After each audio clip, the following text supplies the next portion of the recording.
thunder in the clouds, thunder in the clouds, thunder in the clouds, thunder in the clouds, thunder in the clouds, lightning in the sky. Friday night class, let the whole earth know who rides. Sons of thunder in the building, truth in the air. All praise the eye. Sons of thunder, let the whole room shake. Truth hit hard, let the falsehood break. Lightning flash every time we speak. All praise Yah, that's the power we keep. Sons of thunder, we was built for war. Boots on the ground, bring the law once more. And salute Yah, how, but the glory eyes. Friday night thunder, let the whole sky spark. When the storm roll in and the night gets still, that's the hour real man get forged by will, not by ego, not by fame, not by face, but by how you stand when the truth tests fake. Sons of thunder hit a name, hit a weight like a drum in the chest when the remnant wait. Not a weak sound, not a soft parade, it's that iron and fire when the line get made. Friday night class, let the whole block hear. Truth so strong, make the demons fear. Every lie get stripped when the scriptures land, and the proud get checked when the words start slaying. We ain't built from trends, we ain't built from views. We was built in correction, pain and truth. Street corners, cold nights, boots in prayer, thunder in the mouth, judgment in the air. Thunder, let the whole room shake. Truth hit hard, let the falsehood break. Lightning flash every time we speak. All praise Yah, that's the power we keep. Sons of thunder, we was built for war. Boots on the ground, bring the law once more. Salute Yah, how, but the glory eyes. Friday night thunder, let the whole sky spark. This for the brothers that stood in the rain, still held the line when the world went strange, still cracked the book when the flesh say crit, still to them cousin ain't run from me. This for the fire and the voice of the camp, this for the men still holding the lamp, this for the truth when it strike like flame, this for the ones that ain't bold for fame. You can hear that storm when the lessons rise like a trumpet blast in the blackest skies. No man get crowned in the place he eye, but unaware on the do in the walk of lost. So salute to your high, let's order and ranks, but we been at knee, only where it belongs, and thanks to the most high power that shook these bones. Now the thunder live in the hearts of growing strong. Thunder, shake the ground, lightning, strike it down. Friday night, truth go live. Sons of thunder, shake the ground, shake the ground, shake the ground. Sons of thunder, sons of thunder, let the whole room shake. Truth hit hard, let the falsehood break. Lightning flash every time we speak. All praise Yah, that's the power we keep. Sons of thunder, we was built for war. Boots on the ground, bring the law one more. Salute Yah, how, but the glory eye. Friday night thunder, let the whole sky spark.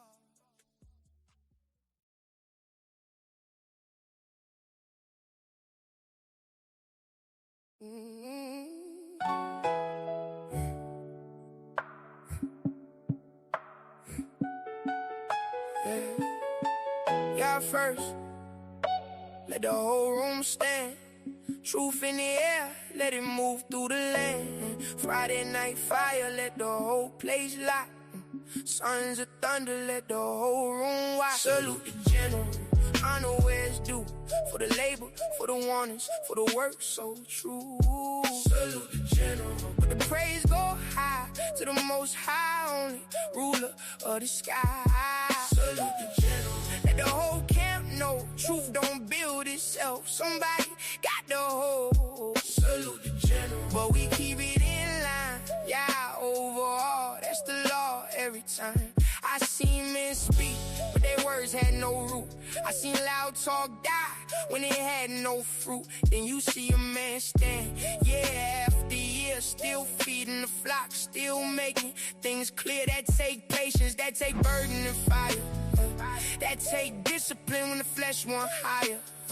That takes standing tall when the pressure get thick. Still keeping the book and the doctrine strict. So this one for the work and the way you carry, for the cold nights teaching, for the truth kept married to the law, to the order, to the field. Yeah, not bending for men, not changing the call. Salute the general, honor where it's due. For the labor, for the warnings, for the work so true. Salute the general, but the praise go high to the most high, only ruler of the sky. Salute the general. Let the whole camp know truth don't build itself. Somebody got the whole. Salute the general. But we keep it in line. Yeah, overall, that's the law every time. Yeah.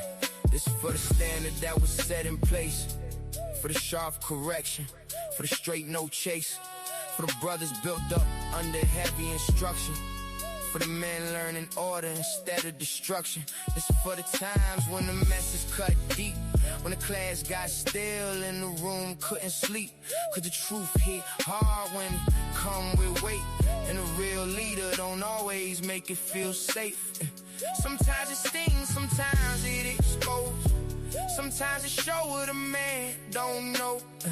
But that's how I ain't get forged in heat. That's how lost men learn how to stand on their feet. No throne for flesh. Yeah, get the glory. Honor the labor. Now tell that story. Salute the general. Honor where it's due. For the labor, for the warnings, for the work so true. Salute the general. But the praise go high to the most high, only ruler of the sky. Salute the general. Let the whole camp know truth don't build itself. Somebody got the whole. Salute the general. But we keep it in line. Yeah, overall, that's the law every time. Y'all first. Truth next. Honor the labor. That's respect. Welcome to Pillars of Rest, where you can find special material for our sisters, by our sisters. This is a Sons of Thunder exclusive platform focused on building, encouraging, uplifting, and engaging with the daughters of Zion. Here you'll find personalized and interactive content geared towards showing what it truly means to be a pillar of rest. Interviews, scripture breakdowns, tips on motherhood, marriage, and testimonials are just the beginning of the many things to learn from and enjoy in this program.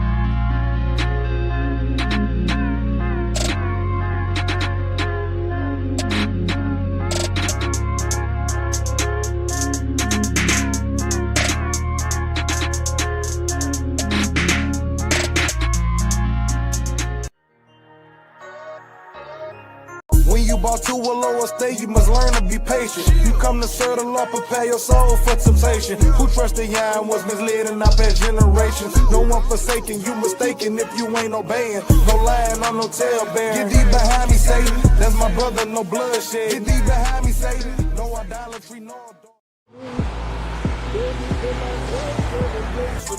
I hope y'all like that. That was Supplication by Roy the Chef. It's dangerous out here. I hope you guys make it home safe.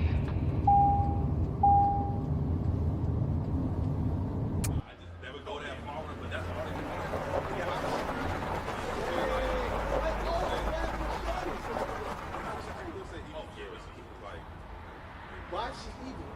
Because like, yeah, they just say shit to astrology. She just say evil for us. Like, crazy. She's just crazy. Yeah, manipulative. But he's saying.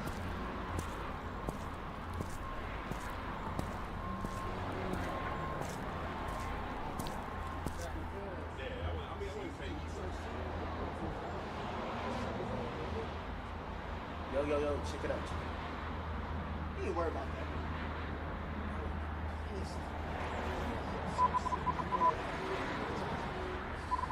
They're gonna shoot them at the end. So that's not knocking out that 1 minute.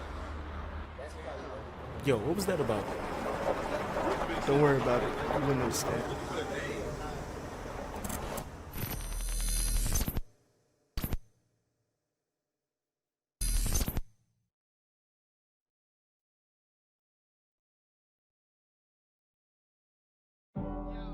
Most people just wear clothes, but some wear a message, a reminder of who we are and who we stand for.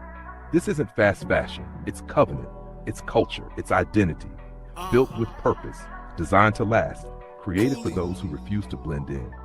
When you step out, let your garments speak. Before you do, join the movement. I'm wearing an Israelite's brand. That's when I be yelling, I'm Jew by blood. Y'all dudes not us. And I don't believe in y'all, but in y'all I trust. I'm just a common coolie commandment keeper. I know it's hard to live righteously in the land of evil. They got you feeling like damaged goods around damaged people. And truly life is a movie, just can't demand a sequel.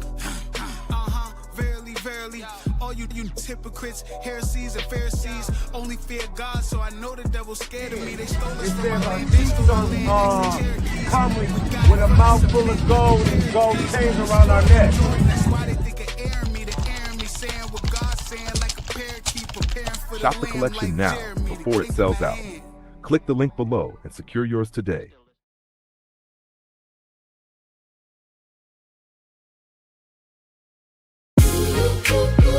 Yeah.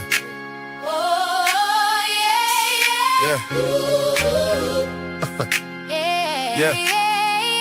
We keep this.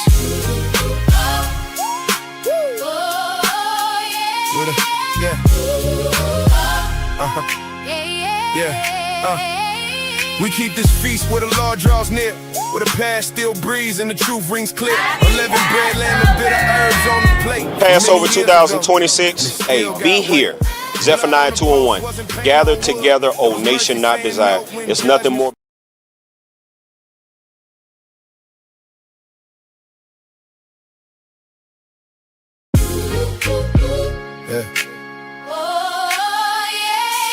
Yeah. Yeah. We keep this.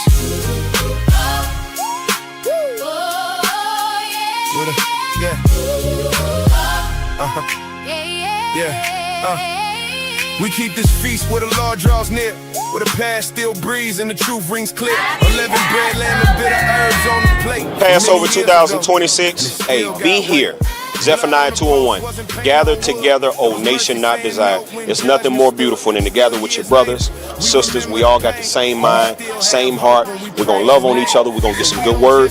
Then we're going to get some good food. Hey, be here next year, 2027. Shalom. Still love self, will still hate truth, will still fear man more than fear what's true. And Christ in the meaning, he the King of Kings, the unblemished lamb, the true offering. So we keep this feast with a humble mind, asking y'all purge what was left behind. We keepin' Passover with the blood in view, sons of thunder, trying to be made new.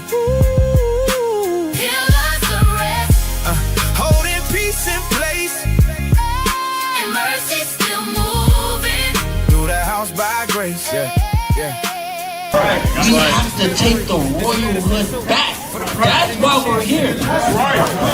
A new nation starts with the transformation of the people. And the transformation of the people starts with you. We can't forget the reason why we fell, but the Lord will still break what our own will build, still bring all men low to their face. You gotta stop sinning. The brother told you earlier, if you came in here the same sins that you had last year, okay? You're not gaining no ground. Okay? You gotta repent. Alright? Move on and get ready for the next battle. Satan ain't gonna leave you alone. The dragon is wrong. Alright? For those that keep the commandments of God. sons of thunder, Trying to be made new. pillars of rest, Holding peace in place and mercy still moving. through the house by grace. Brotherhood is more. These are the instructions from a father to a son in Sarat. So he loved us enough not to keep it a secret for him and his boys. He taught it to us all. That's love. That's what we gotta do. We gotta stop this whole I love Israel, but Israel is my camp. My love is reserved. My love ain't reserved for just SOT. I don't care what camp you're in. You an Israelite, what's up? You hungry? And when we rise from the table, let it live in the walk, in the way that we build, in the way that we talk. Cause the feast ain't full if it end in a song. Ain't gotta live in the soul when the days move on. Passover With As we sit here together to reenact this Last Supper that we about to do, that's what y'all excited for, Con. We about to reenact the Last Supper and give our reverence to Yahweh Shah. We're not doing the Last. Y'all think we're doing the Last Supper because we keep the commandments perfect? And we actually follow the law the way the Israelites was doing it in the BC days? That was the thing? No. We do these things to the best of our ability. Earnest. With all our whole soul, our whole heart, and our whole mind. That is the best of your ability, bro.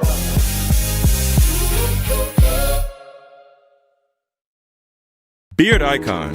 Elevate your beard experience. Beard Icon provides luxury beard care products for the distinguished gentleman. Have you been searching for the perfect grooming kit to complete your beard routine? Well, look no further. Featuring a balm, beard wash, conditioner, and 100% natural brush. And we can't forget the beard oil, packed with the essential ingredients guaranteed to give your beard the shine and luster you've been looking for. Get your luxury beard care kit while supplies last. It's going fast. Everybody wants one. And yes, I mean everyone. Order yours today. Don't wait. Use special code SOT to get 10% off your entire order. Beard Icon. Elevate your beard experience. Younger brothers, they're not here. And then I start asking the Most High, why? How come I'm the only one out of my whole family that you didn't take me? And then it just came to me. He said he was saving me for a purpose. And so that's my reflection on it. And I hope some of you take this to heart. You know, you're going through your lives. Things get hard for you. But you got to remember that the Most High is running the show. You do what he say, you can expect great things to come. So that's my reflection. I hope is, a lot of you take this to heart. When things go bad, just think of, man, it ain't gonna be bad like this all the time. Because we're his chosen children, and he works mysteriously, and we can't figure it out, but that's how it is with the Most High. He ain't gonna tell you what he gonna do. He just do it. You pray and you ask for stuff. Hopefully you ask for stuff that's not vain. Like, hey, I like some hair. That's vanity, really. I'm all right. But that's my reflection. I hope you take this to heart. So with that, I'm gonna give all praises, honor, and glory to Yahweh, Ba'ashem, Yahweh Shai. Shalom. Y'all take it easy.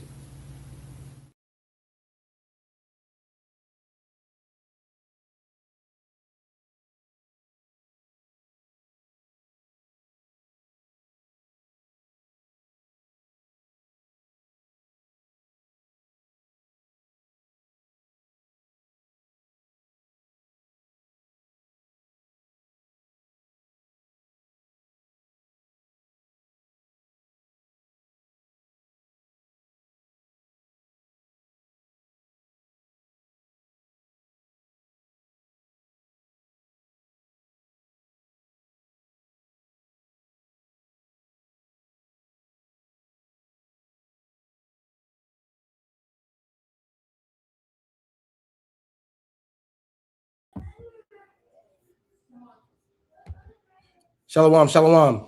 Shalom. Yo, can y'all hear us? I want to make sure everybody can hear us good. We're in a new location for the night. Different broadcasts. Okay. So things are going to be a little bit different. We got a treat for you tonight. Some very educational material. I'm going to let him introduce himself when we bring him up. But tonight's lesson is called Exactly How to Deal with the Police. We teach you practical things on our classes, and usually I'm alone on the Sabbath class, but tonight we got an event going on, and I got some of my captains with me. And what we're going to do is we're going to bring you an expert in the field, number one, as a gift to you.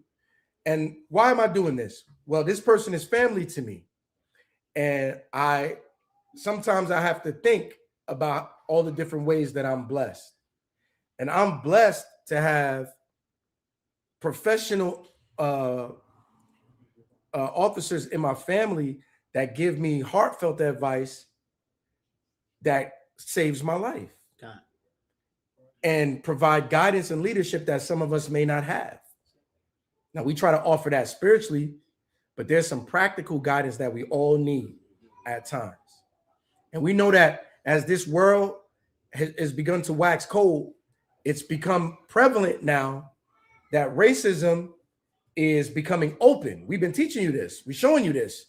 We're showing you through social media, through the legal system, through finance, through religion. We show you this. But in police work, it's becoming more prevalent because nobody has that love and patience for you that we've been teaching.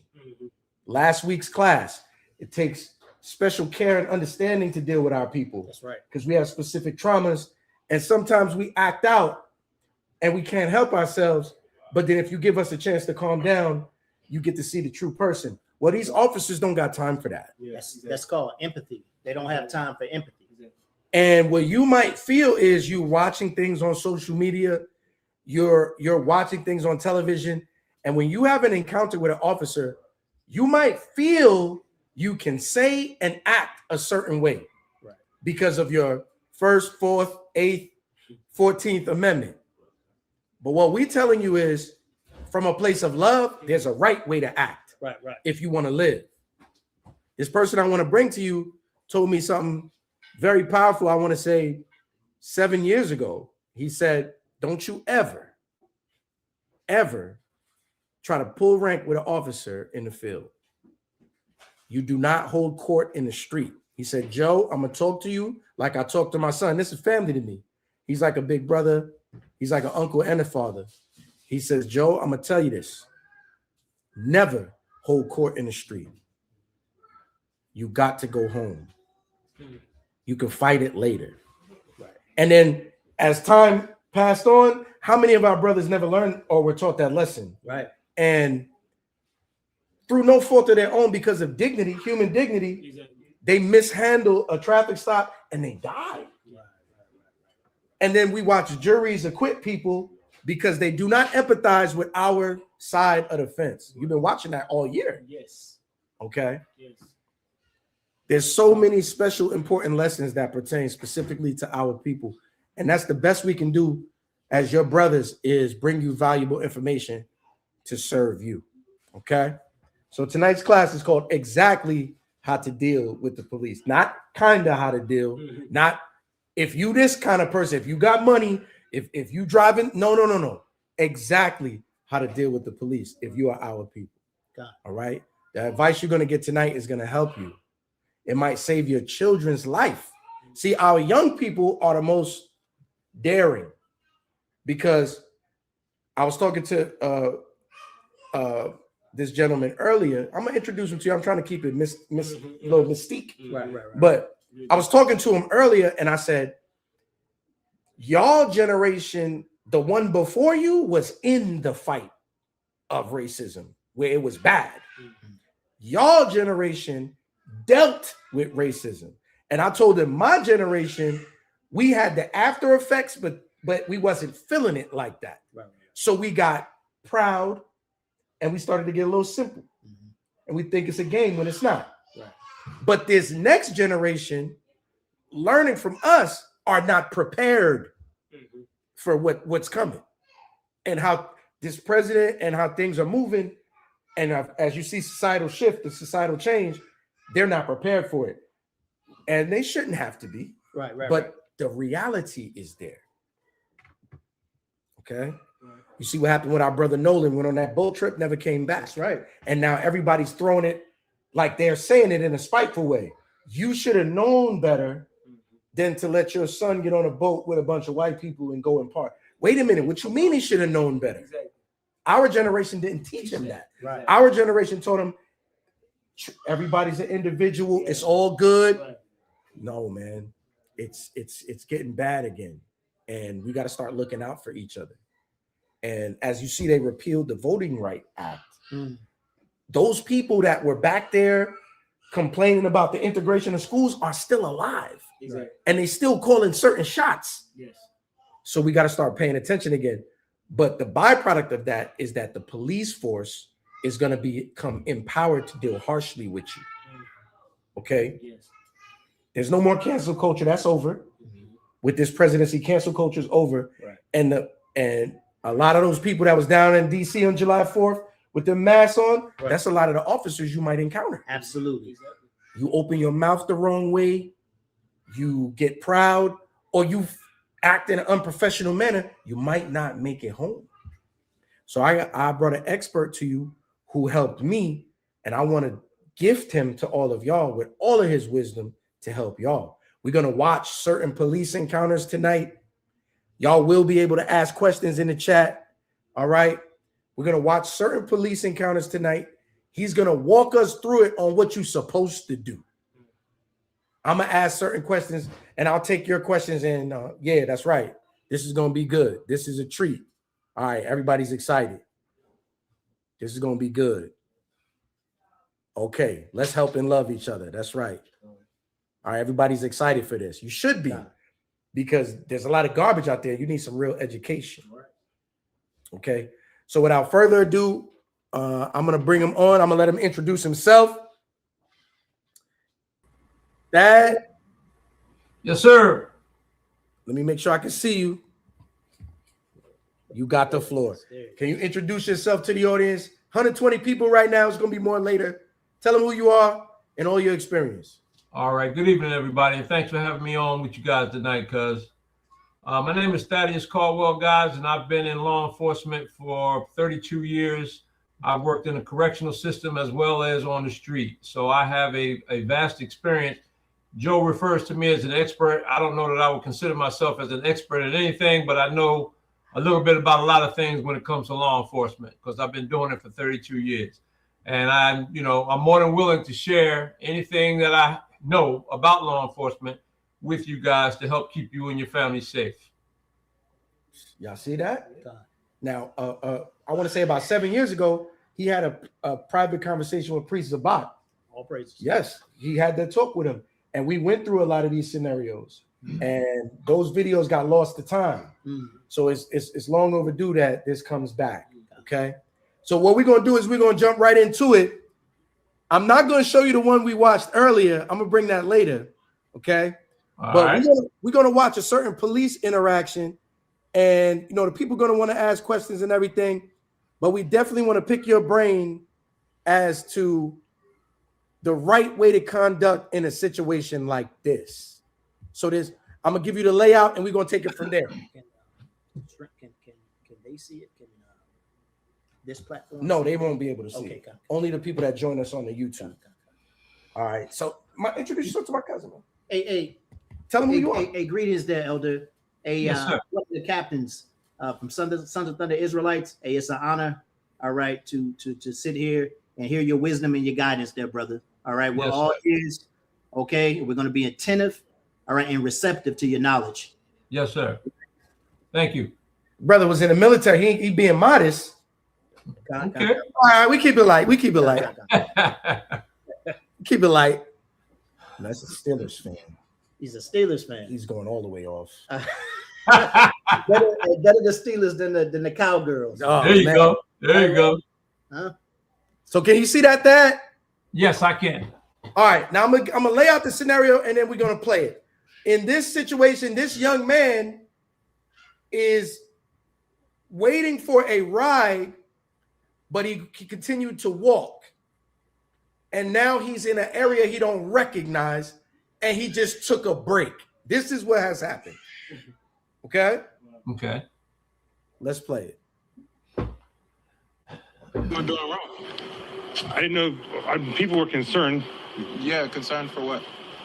Their neighborhoods. Well, in West Des Moines, we have a soliciting ordinance. So if you're knocking on people's doors. Yeah, soliciting is what? Offering services. Yeah. I'm not offering a service. Okay. Okay, so with that being said, I'd like you to leave me alone, sir. I've not broken any laws. Well, I'm still doing an investigation because if you're recording me, I'm still recording too, so it's okay. Investigating what, sir? A suspicious person. They called in about you. Okay. You have an ID with you? No, I don't. Do you have your name? Have your name? No. Am I under arrest? No. Okay. Well, I'm investigating. If I'm under arrest, then you have no reason to be talking to me, right? I can. Actually, yes, you're a suspicious person. Someone called in about... Suspicious how? A neighbor called over here, so I don't understand why you're being difficult about this. I'm not being difficult about anything because I haven't done anything out of the way. Okay. So with that being said, I'll go about my business. Okay, I'm not done with you yet. You're not free to go. I'm gonna stop it right there. Now, how's he doing? How's he doing so far? All right, so he's doing good so far until the cop says you're not free to go, right? Because here's the thing, there are several types of police encounters, all right? And I'm going to give you two real quick.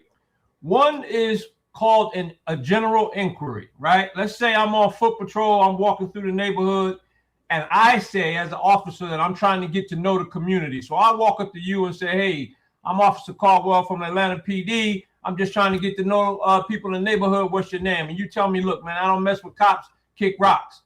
Nothing else to be said. You can move on about your business. Nothing I can do. That's not, that's not against the law. However, if I tell you I'm investigating, once you hear the word investigating, that should trigger in your mind that, all right, wait a minute, maybe I need to listen to a little bit more what the cop has to say. So then the cop goes a little bit further and tells the gentleman, listen, I am conducting an investigation. I am investigating something, which means now you are not free to leave until I find out what it is that I'm investigating, right? And once that's done, then the cop will probably tell you at that point, now you're free to leave. I found out what I need to find out. You're not committing any crimes. Whatever I was called here for is bogus. I'm going to go about my business. You go about your business. That's the end of the confrontation. Now, Ernest 5640 says, the brother asked, is he free to go? And police said yes.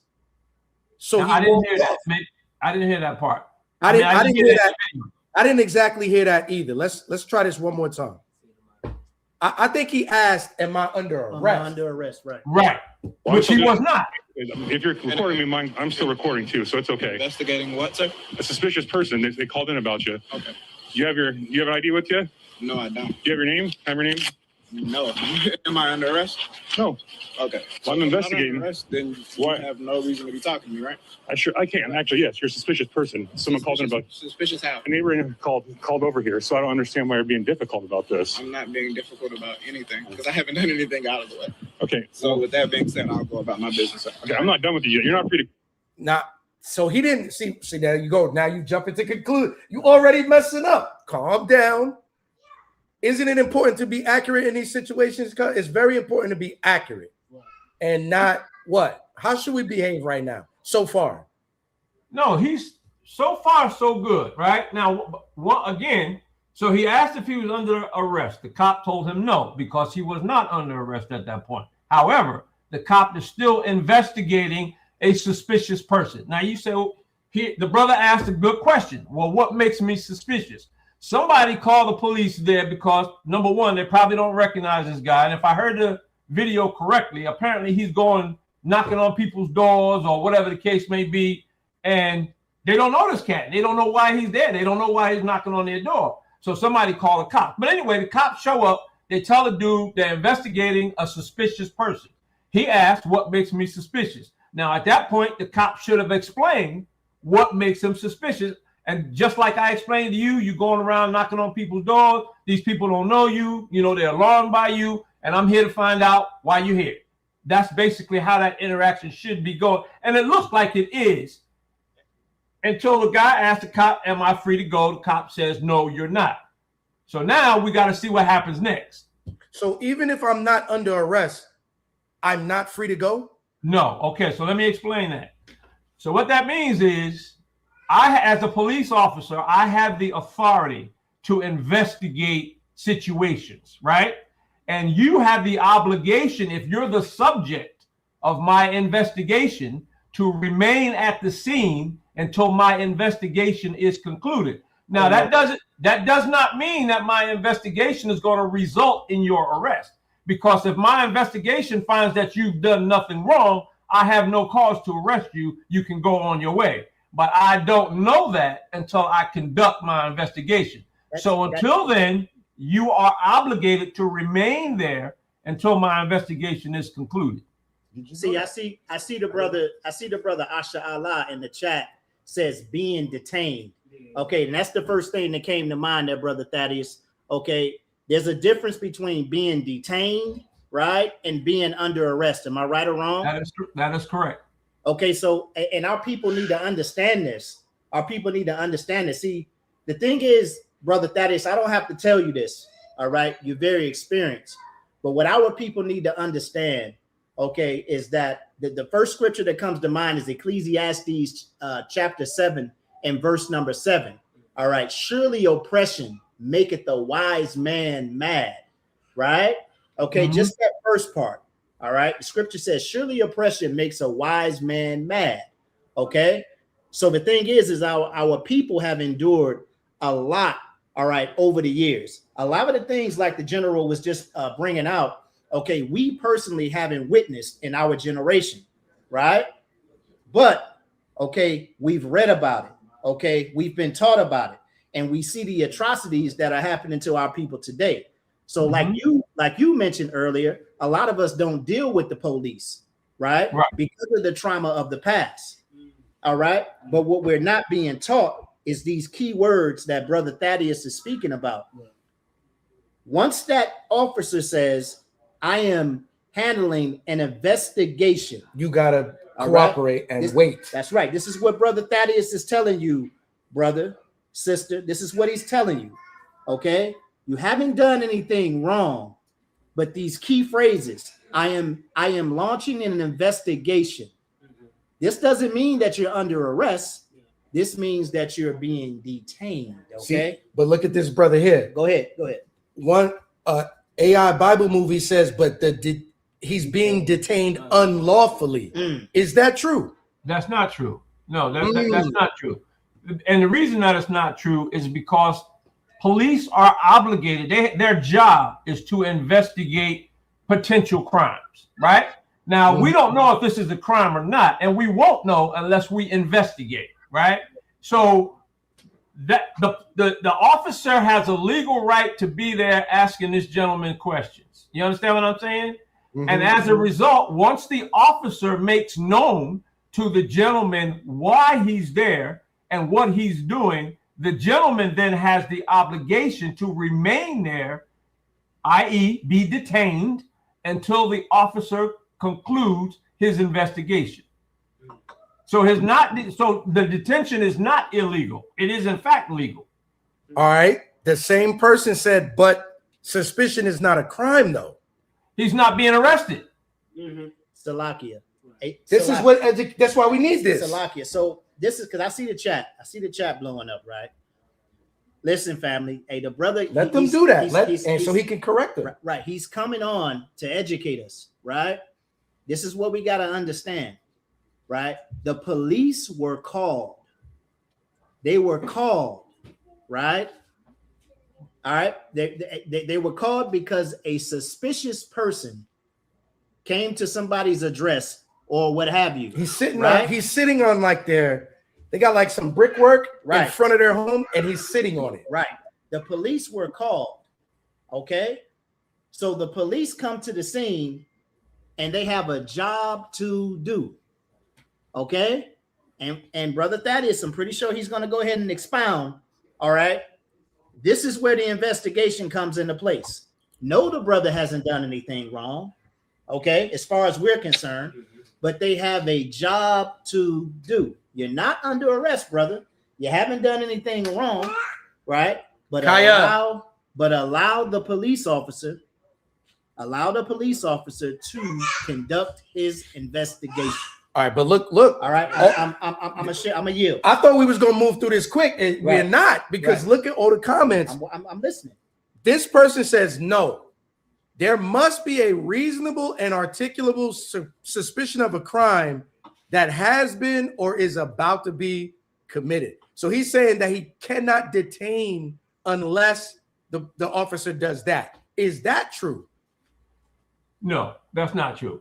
Listen, listen. The police, just like the brother said, the police, they didn't just show up, or they didn't just see this brother sitting on a wall and decide to approach him. Right? They were called because this gentleman was apparently knocking on people's doors and alarming folks. So the police were called there to find out what his business is, what he's doing there. Right? So how are they going to find that out without talking to him? They got to. So someone said, well, what is the difference between being arrested and being detained then? That's a good question. And okay, so here it is. I can detain you for 2 minutes to talk to you to try and ascertain your identity, right? If I place you under arrest, I'm going to handcuff you, put you in a patrol car, take you down to the station, and book you. That is an arrest. A detention can be a 2-minute conversation. It's just that you can't leave within that 2 minutes. After the 2 minutes, I find out what I need to find out, you're on your way. You arrested, you're not on your way. You're on your way to jail. That's the difference. Forgive me. Is there a difference? Wait, does it have to be 2 minutes long? I'm sorry. I couldn't hear you. Does it have to be 2 minutes long, or can it be longer? Oh yeah, absolutely. I was just using that as an example. Okay, yes, sir. But it could be less or it could be more. Yeah. Good questions, everybody. We're gonna play a little bit more. Good questions.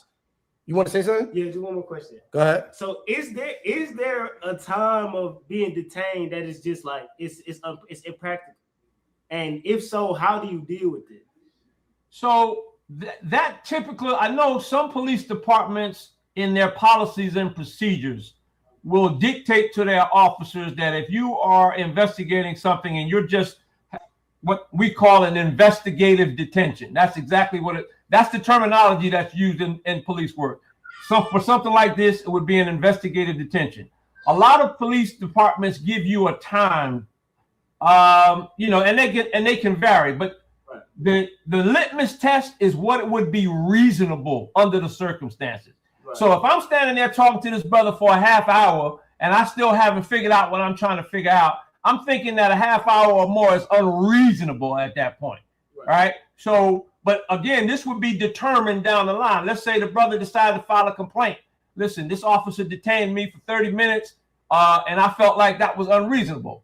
Now, he may have a point because once you look at the policies and procedures at the police department, or if he retained an attorney and an attorney actually sued the police department saying that his client was detained unreasonably, that could also play into it. But so the point that I'm trying to make is it varies by the test that's used is reasonableness. What would be reasonable under the circumstances? All right, I'm gonna play a little bit more of this. I know more questions is coming in, but we can't. We got a lot of videos for them to watch, y'all. Have I done it? Have I broken any law? 4255. Can you send me one this way, please? He's Have I broken any law, sir? I'm talking to you. I'm not done. I'm investigating a suspicious person. You have a nice day, sir. Stop. Stop now. For what? I can detain you. Mr. Hill makes an attempt to exit the conversation when Officer Ray announces that he is unlawfully detaining him. In order for Officer Ray to detain Mr. Hill, he must be able to articulate a crime that Mr. Hill has committed. The state of Iowa is not a stop and identify state, meaning that Officer Ray cannot lawfully command Mr. Hill to produce identification if no crime has been committed. Is that accurate? Yes, that is one thing I forgot to mention. Each state has their own laws, and they are not all the same. You have to familiarize yourself with the laws of the state that you're operating in. I forgot to mention that. I apologize for that. But is he right? Because I think what you're saying makes sense. Is he right? Is who right? The narrator guy, he said it was an unlawful because it's not a stop and identify state. In that state, he specified that. He said in the state, what's I think it was Ohio? Iowa. Oh, Iowa. Well, whatever state it's in, apparently that particular type of stop is unlawful in that state. Okay. Not all states operate the same. I should have mentioned that, but I didn't. How do you find that out? How do you find something specific like that out about your state? Oh, you can look up actually look up the laws. Let's say, for instance, you can Google it. You can basically Google it. Look, what would be the laws pertaining to investigative detentions? Right. And it would tell you, bring up the statutes. It would bring up the statutes in that particular state, reference to those laws. One more question, Mr. Thaddeus. Yes, sir. Although that may be true about this video itself, that it was an unlawful arrest, and as pertaining to guidelines of Iowa, do you still recommend the individual act this way? Good question. That's a good question. Good question. Right. So here's the thing. Up until this point, I don't think the brother's actions are unreasonable. But listen, man. I'm gonna keep it a buck with you. Yeah. If the police want to, and I'm not saying it's right. I'm not saying it's right.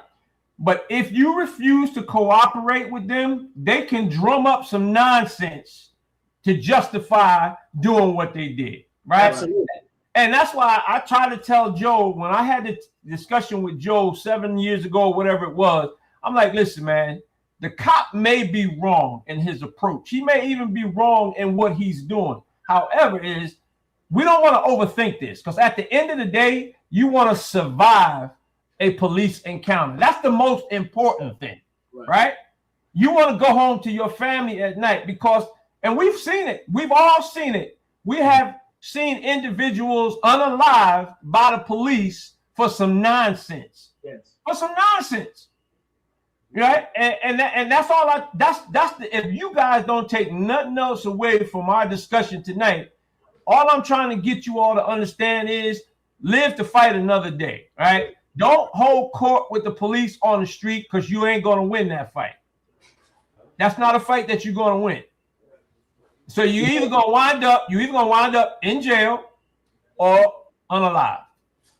That's right. And that's just the real. Yeah. That's what it says. Agree with your adversary quickly, lest he hand you over to those who can throw you in prison. That's Matthew. I'm gonna tell you all what I tell my kids. Okay, I have older daughters. All right, and I haven't had this discussion with my younger kids just yet. I tell my kids to cooperate with the police, not to give them any lip. It's wisdom.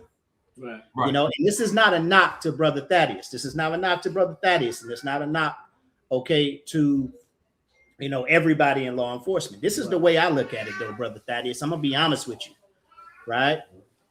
The police have the district attorney, and the judges on their side. They got law enforcement, all right, and the judicial system on their side. That's the way I look at it. Okay, you're actually right. When we go to court, and we try to fight these things, a lot of injustices take place. All right.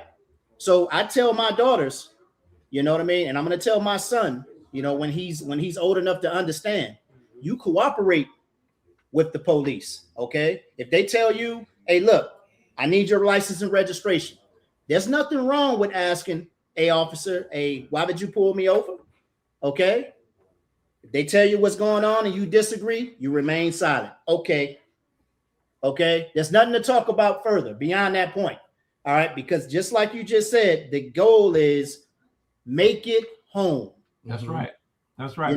I'm holding a scripture for the general. When he's ready for me to bring it out, I'm going to bring it out. And this is the reason why I teach my children that. We're going to get to that. Okay. And I'm going to shut up, General. Nah, you good. I don't want to. This is interesting. All of this is interesting. Right. I'm looking at the comments. A lot of people are irritated. And I understand. We was talking about that earlier. I get it. I'm not your boy. Right. You work for me. I'm not your doormat. You're not going to enact your power fantasy on me. Right. But what we're learning is you're at such a disadvantage. Humility might be the best policy. Right. It just you're in a situation where you don't have the power. This brother said your pride isn't worth losing your family. That's right. That's Solomon. Solomon told you that. Don't be over righteous much. Why should you die before your time? Before your time. Let's see. Stop. I'm telling you to stop, and I'm not going to tell you again. And what will you do if I don't stop? I will detain you. Detain me for what? You're not listening. Not listening to an officer is not a crime. Now the narrator seems to be he seems to be putting a battery in people's back to fight these circumstances. Is he right? Not listening is not a crime. He's right. Listen, he's right. Not listening is not a crime. Oh, well, I shouldn't say that because it depends on the circumstances. We're gonna see something later, but go ahead. So let's say this was actually a lawful detention, right? And so now the cop has made known that he's detained. If the guy refuses not to cooperate with this detention, the police officer can then arrest him. And the charge that they usually use in a situation like this is what do they call that? With the administration of law. Give me a second, guys. It's been a while. Take your time. Obstruction. Obstruction with the administration of law. That's typically what they would charge him with. And this, so now it goes from being detained to now you're under arrest. See that? All you got to do is just chill. But I'm not upset with how he feels because who want to be walked on? Right. But now we're learning that it don't work. It just doesn't work. And then I'm gonna ask some fact-finding questions later how to legally go about getting retribution, how to retaliate, how to file complaints. I'm gonna ask that later. Right. But what we all learning together is in this situation, you versus him, don't do it, Ak. Right. Don't do it, Ak. Have not already committed a crime or are about to commit a crime. In this instance, Officer Ray is not issuing lawful orders and cannot detain Mr. Hill simply because someone in the neighborhood finds him suspicious. Now that's just because that dude said that, our people are gonna be in this situation and they're gonna poke that chest out. Right. You can't detain me unless you can articulate a crime I've committed. Is he misleading us? So, yes and no. So, practically speaking, no, because if the police then, so let's just say, I'm going to use this as an example. Let's just say that this is an unlawful stop, right? Now, what the cop is doing to this point is out of pocket. The brother decides he's not going to cooperate with the cop. The cop says, all right, well, I'm going to place you under arrest for obstruction. Right. So, and remember, I talked to you about this earlier, Joe. If the reason for the stop is unlawful, more than likely everything that comes after that is going to be unlawful. Right. So this all may be unlawful, but the cop arrests him, takes him to jail. He is not going to get any justice until after he's already been taken to jail, booked, sitting in a jail. That he's got to go through that whole process. Then he may get justice. He may or he may not, right? But in the meantime, he got to suffer through all that. Whereas if he just decided to say, all right, officer, here's my ID. This is what I'm doing here. How else can I help you? All right, you're on your way. Now he's going home and all that could have been avoided. I'm just saying, you have options. Somebody said, is this an opportunity to use the Fifth Amendment? Absolutely. Absolutely. But again, we talked about this earlier. So, right. So if, let's say I invoke the Fifth Amendment, which you absolutely have the right to do. All right. You absolutely, even if you get pulled over for a traffic stop, you know, sometimes the cop, once you give them your license and registration, they want to start asking you questions. And you say, sir, respectfully, I invoke my Fifth Amendment right to remain silent. You absolutely have the right to do that. Right. Now, in this particular case, the cop don't know who this guy is. He didn't give him any ID, whatever the case may be. If the cop places him under arrest now for obstruction, he's going to take him and book him, and then he's going to take his fingerprints and find out who he is anyway. That's right. See that? So he's going to find out who he is. It's just a matter of whether you want to do it that way or give me your license. Right. All right. So this person says, so am I just to bend over and do whatever they want? I feel like a B. That's what the brother said. I think it's more being logical. I wouldn't call it that. I think it's more of using some practicality and being a little logical, right? Do I want to go through all that or do I just want to give this man my ID, let him know who I am, and be on my way? Like, again, you have options. You always have options. No, nobody's telling our people this. Nobody. Yeah.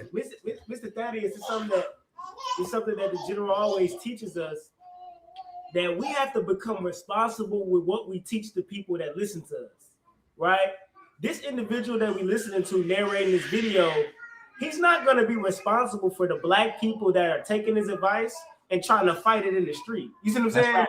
I would rather our people take your advice and go, don't fight it in the street, but fight it in court if you can. You know what I mean? I would rather that, because they can preserve their life. And I'm gonna be honest Absolutely.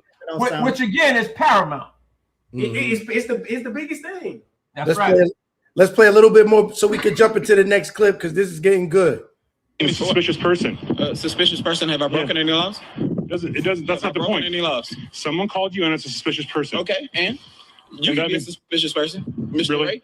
Really? I feel like you're a suspicious person. How would I be suspicious? Here, Mr. Hill ever so eloquently demonstrates the flawed logic which Officer Ray is operating under, and it flies right over the officer's head. Now, wait. He's commending the young brother for what he said. Would you recommend we talk to the officer like that? No. No. Now, listen. Don't get me wrong. You absolutely have the right to ask questions, right? But it's with anything else. If somebody approached you and asked you a question, would you rather them ask you respectfully or talk grimy to you or sarcastically to you? You know what I'm saying? Like, again, we have options now, and most of the time we get rather what we give. You understand what I'm saying? So if you give sarcasm to the officer, what you think he gonna do? He's gonna be slick with his mouth. And then, you know what I'm saying? It's just what it is, man. Like, I'm not saying it's right or wrong. I'm just saying this is the reality of the situation. Hey, the general used an analogy a couple of weeks ago. He took us back to slavery. Okay, he took us back to slavery, and he said, "Look, our ancestors weren't wimps. Our ancestors weren't suckers. They're not. Okay, when they said, 'Shh, master's coming,' right? And then they took on a stance like, 'Yes, boss. Okay, you know what I mean? I'll do that. This, that, and the third.' It wasn't because they were scared and they felt like they were inferior to master and the overseer. That's wisdom. Okay, they're using wisdom. They're saying, 'Hey, be quiet, right? And act like you got some sense, because this dude will take you off here. That's right. So he does not see your humanity. He's a monster. And you got to look at it the same way, all right? Because the police has the judicial system on their side. And a lot of these people, they may not like you. I believe you got police officers that mean well. I do. Of course. You know, but I believe you got some that don't like you people. They proud. I can tell you that. I can tell you that for a fact. Listen to him. Go ahead. No, I can tell you that for a fact. There's some cops out there that don't mean you well, and I've worked with some of them. You know, I even among the assignments that I had during my career were investigating police officers for allegations of misconduct. So I know more than most what police officers are capable of doing. Can you tell them about the account of how you said the officer said everything changed when he got a gun and a badge you told me about? Yeah, I was sharing with Joe earlier today. Like I said, I've been in law enforcement for 32 plus years. I'm retired now, but you know, I've been in law enforcement for 32 years. But during that time, I worked with a lot of officers, both black and otherwise, that I'm gonna keep it a buck. If it wasn't for that gun and a badge, they would be straight punks. I'm just and they knew that. They knew they were exposed, you know, amongst us. You know, when they were out in the street, you know, they had to project a certain image. But if you knew them, you knew they wasn't about that life. You know what I'm saying? Right. And that's okay. If you ain't about that life and you admit that and you comport yourself to that, ain't nobody mad at you. But it's when you try to be something that you're not and then take that authority and abuse it is when people mad at you. All right, we're gonna play a little bit more, then we're gonna go to the next clip. You look suspicious to me. Okay, how would that be? You're a white man. You're suspicious to me. I'm suspicious to you because I'm a white person. Yeah, with a gun. You're suspicious to me. No, now, stop. Sir, I don't care if anyone has called on me. This is not their area. This is a public roadway. So this means... Okay. It's a public roadway. That means that I have the right to be on this roadway. Yes or no? Everybody has the right to be on the public roadway. So I am not a suspicious. But you don't have a right to be on anybody else's property or curtilage. I'm not on anybody's property. Why would someone call it in? That's their concern. If you had a reason to detain me, you would have detained me already. I can, actually. Yes, I can. For what? Because you're not listening to my directions. You're not following me. Turn around right now. Sir. Turn around. I'm done. And he got arrested. He talked himself into that. Got arrested. You always got options. It seemed like he was slick correcting that cop. It seemed like he was handling him, but at the end of the day, he got arrested, man. Now think about what I said. Think about what I said. Now let's say all of this up to the point where he got arrested was bogus. Let's say that it was all unlawful. Guess where he's still going?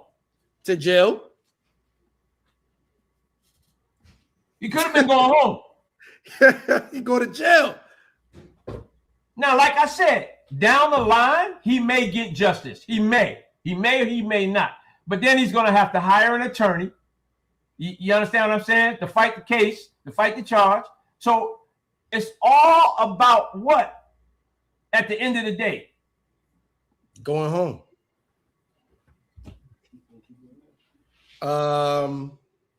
Everybody's singing your praises, cuz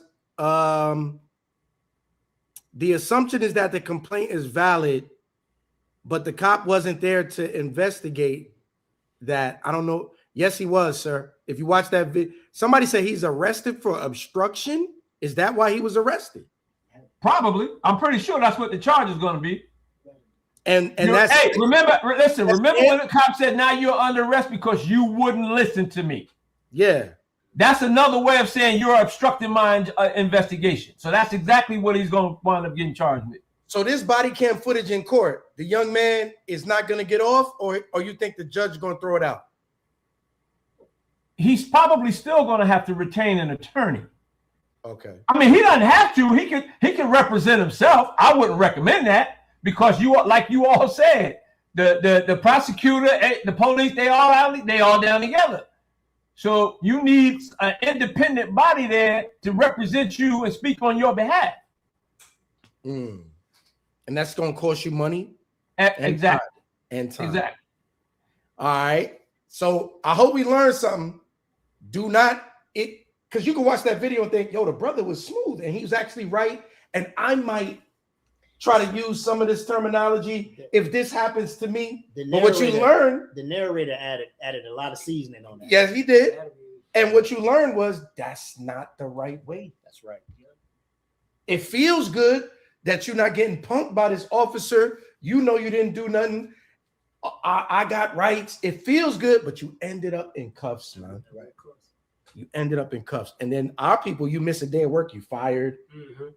We got certain brothers, you can't afford to go to jail. You got kids, your wife, and you don't have the money for this. It's not worth it. That's what you just said.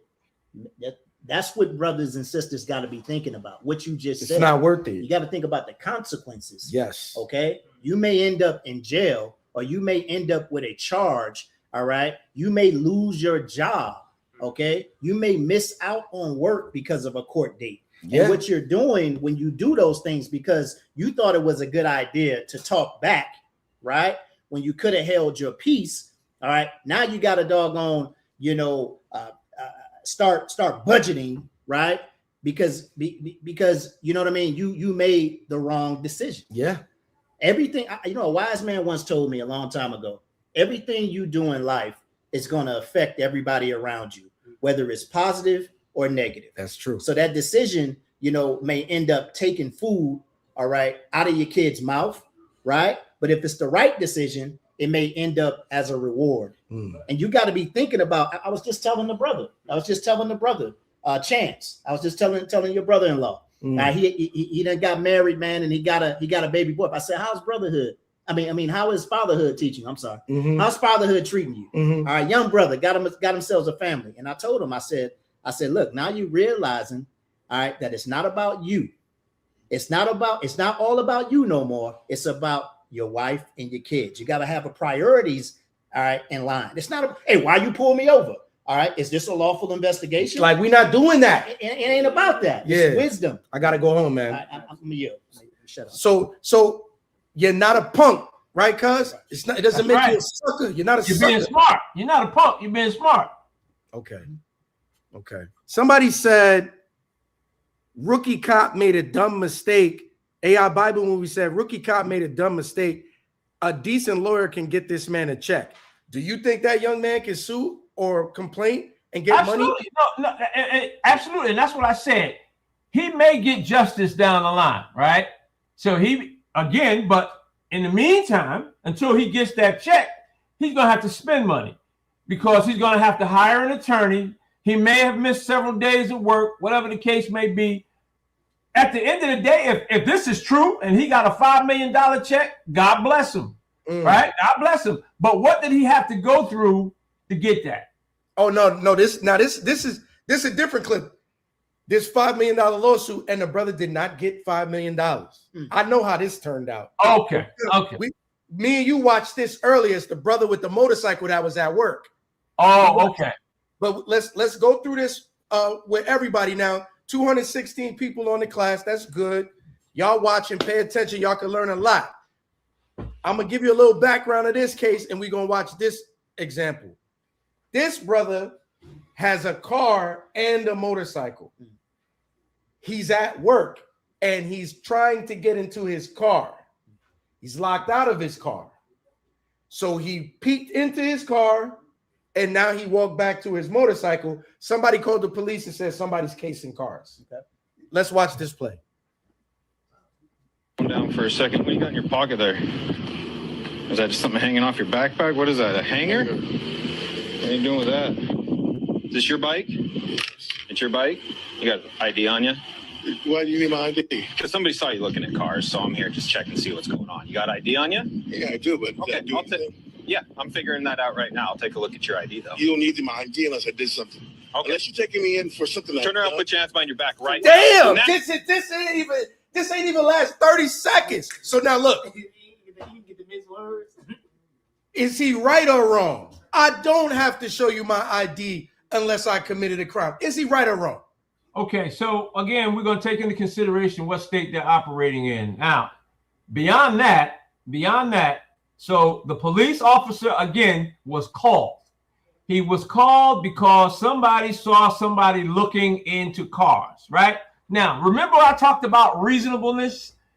Right? A lot of police work is based on what's reasonable under a certain set of circumstances. So is it reasonable for me as a police officer who was called to a scene of somebody looking in cars to believe that perhaps they might be trying to break in cars or steal a car? Now, of course, I would have to investigate a little further to see if that's the case, which is exactly what the officer is doing in this case, right? Now, did you guys hear him ask about the hanger? Yes. Now, think about this. I'm pretty sure y'all locked your keys in your car at some point, or know somebody that locked the keys in the car and they use the hanger to jimmy the lock so that they can open the door to get the key. You may even know somebody that used a hanger to jimmy the lock to get in the car to steal it. I've done that before when I was locked out. Fact of the matter is, the police we have another term, and I'm throwing a lot at you guys. So you might catch it all, you might not, but whenever police actions are looked at, right, they're looked at whether or not we did the right thing.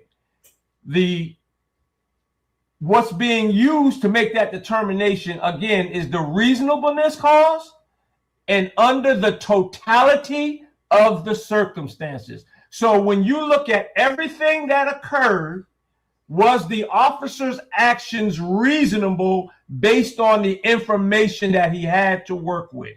So this cop, yes, they're going to say yes. See what I'm saying? But that I'm just adding context to how police operate, right? When cops respond, they got a lot of things that they're looking at. Is what I'm doing lawful? Is what I'm doing in accordance with my department's policies and procedure, right? All of that and is what I'm doing reasonable, and is it safe? Now, you're going to reverse that order because I'm going to think about my safety first, right? That's why a lot of times when you see police officers approach somebody, they'll ask them not to put their hands in their pockets, all that kind of stuff, because we are trained, right? The way police are trained is you can curse me out all day long. That ain't going to hurt me. But what's going to kill me is these right here. Guns, knives, this right here this is what's going to do me. I want to see these to make sure that they're not a threat to me. Now, once that's taken care of, and I don't have a reason to fear that you're going to hurt me, now we're going to go to this other thing. Now I want to ask you some questions about why you're looking in these cars and why you got that hanger and yada, yada, yada, yada, yada. So that's basically, I don't know if I answered your question, but I'm just giving you some context to, in this particular situation, what this cop was thinking about when he was called to question this man about why he's looking in cars. Now, this man is feeling entitled. First of all, I was looking in my car. Second of all, I know for a fact I haven't done anything wrong. And then third of all, I'm believing this trope that I can't be asked for my ID unless I've committed a crime. Right. So I understand him because it's irritating. Like, I know you ain't coming here talking to me like I'm a criminal. Matter of fact, you stupid. That's my car.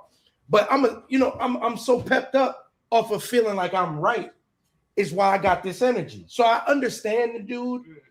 But what we learning is, there's the question. Do I have to show my ID or not, Dad? Somebody just asked. So do I have to give him the ID or not? All right. So remember, if I believe that a crime is being committed or has been committed, right? So I don't know at this point, but the information, remember the reasonable. Is it reasonable for me to believe that this guy's breaking in cars when he's looking in cars and he's got a hanger? Yeah, it is. That's the standard that they're going to go by, right? Regardless as to how this goes down, the standard that's going to be used to judge this cop's action was it reasonable for him to do what he did? Salakia. And I think that, and I see the questions in the chat, and we understand, brothers and sisters' frustration. Here's the thing. What we're not thinking about is the other perspective. Okay? The individual that's being questioned, right? Or that's being detained is only looking at it from his own point of view. Which he is. Okay? He's looking at it from his point of view. If you use wisdom, right? And the cop is coming to you saying, hey, look, I got a call, right? This is what you got to think about, brothers and sisters. I got a call saying that a suspicious person is in the area, all right, looking inside cars. That's the call. Casing cars or whatever the case may be. Now, as that individual, I know for a fact, this is my car, right? Mm-hmm. I done locked myself out of my car. Mm-hmm. All right. I ain't got nothing to worry about. All right. I got the VIN number. Okay. All right. I got the title, right? And the insurance. You know what I mean? I can show through my insurance company, right, that this car is registered to me.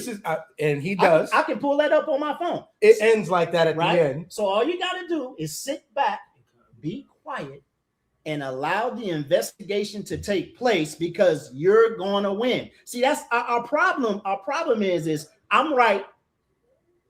These police have dogged us out for years, right? Mm-hmm. And I ain't going for it. Right. But that right there is not wisdom, brothers and sisters. Exactly. That's not wisdom. Nick Townsend says, I'm sorry, go ahead. No, because I want you and that is to speak on this. Nick Townsend says, is this cop wrong for escalating it rather than de-escalating it and asking the guy to turn around so he can arrest him so fast? is the cop wrong? All right. I'm not going to say whether he's wrong or right, but I'm going to reiterate. Right? If I'm conducting an investigation and I see that the subject of the investigation is now becoming hostile, because now think about this, because this is something that we haven't talked about yet, but we are going to talk about it right now. For my safety, I can place you in handcuffs. For my safety, if I think that you are a threat to me, I can place you in handcuffs until I determine that you are no longer a threat. It happens. You can be arrested and unarrested on the spot. On the spot. It happens all the time. But in this particular case, and I'm only speculating here, but I'm guessing that the reason that the cop went from 0 to 100 so fast was because he sees that this dude is about to crash out. And before he crashes out, he wants to restrain him so he don't have to deal with that. It's fair. When he describes it like that, it makes me, because I was looking at the situation like the guy that was being arrested. Right. I was looking at, yo, why are you so hyped and why are you talking to me like you so sure I did a crime? You need to calm down because you don't know what's going on. I don't care that somebody called you. Right. Get your facts straight. I had that energy. Of course you did. Because the guy's right. He owns the car and the motorcycle. But sometimes don't worry about why I got a hanger, boy. You know what I'm saying? Sometimes it's just best to be quiet. Sometimes it's best to chill out, man. So give him the ID. Yes? That's what I would do. There you go. Let's play some more. For what? Turn around and put your hands behind your back. Now. For what? Before we get started, 108, pick it up. please review the You're gonna stop it right there. Stop it right there for a minute. Because I'm giving you a lawful order. For what? Turn around and put your hands behind your back. Did I do anything? Yes. Turn around and put your hands behind your back. What did I do? Do you want to get tased? Excuse me? Turn around and put your what? Do you know I work here? Turn around and put your hands behind your back. Do you know I work here? This is my bike. Okay. So what did I do for you to approach me and then tell me that put my hands behind my back? Sir. What are you arresting me for? I'm not arresting you. Right now, you're not cooperating with me. For what? And you're getting agitated. You asked me for my ID. Right. I don't have to give you my ID okay. Unless I've done something. What have I done? Turn around and put your hands behind your back. For what? Are you arresting me? And for what purpose? I'm detaining you. Detaining me for what? Why are you detaining? You're not even listening. What did I do for you to detain me? Turn around and put your hands behind your back. Was there a report that I stole something? Yes. There was a report that I stole something. Turn around. You just said. Now, that's all I got from that clip, but I'm going to tell y'all how that ends because I've seen the longer clip. He gets fully arrested and put in the car. After he's put in the car, then he's like, somebody that knows him on the job came over. And then the person who made the complaint came over. Mm-hmm. It was an old white lady. Mm-hmm. He's still in the car, but he's barking like, why are you listening to her for? The other person confirms that he works at the job. The officer comes over and goes, why didn't you just give me your ID? And he sticks with that because I didn't do anything. I don't have to give you my ID. Okay. They tell him you're going to jail. And then under the threat of going to jail, he finally surrenders the ID because they run the ID, they check the VIN number. Then the cop comes back and goes, why didn't you just give me your ID in the first place? And he stick with that because I don't have to. So, and then the video ends and I don't know what happens after that. So I gave you all them details. What do you think? No, I mean, so would it have been and I get I've been a cop for 30 years. I've been stopped for nonsense by other cops, right? And talk greasy to me, of course, until I pull out my badge, and of course their demeanor changes. My immediate reaction is I'm pissed off, I'm frustrated. However, I know that even me being a cop is not going to protect me from the system. You understand what I'm saying? So I have to comport so all I'm saying with that is I recommend, as frustrated as we are, right, with how we've been treated, and me being a cop, I was still treated that way by other cops, right? I've had guns drawn on me while I was working because I was in plain clothes and I had a gun, right? it is what it is. That's what we deal with. But you got to deal with it the right way. I could have very well been unalive, and they would have got it off. I'm a black man with a gun. They didn't know I was a cop. Right. And at the end of the day, the system wasn't going to. They had the benefit of the doubt. They thought I was a crook, black man with a gun. So all I'm saying is, be smart. Think about the reasonable way to approach a situation. If that dude would have just said, yo, man, here's my license, here's my registration, that car is registered to me, I was looking at it for XYZ, man, he'd have been on his way. He'd have been on his way, been gone. That's all I'm saying. So you can decide for yourself whether it was right or wrong. All I'm saying is just be smart about the way you approach it. That's all. Everybody understanding so far? Now, I got a video here. If I can find it. Check this one out, y'all. Let's add this one. Let's do another one.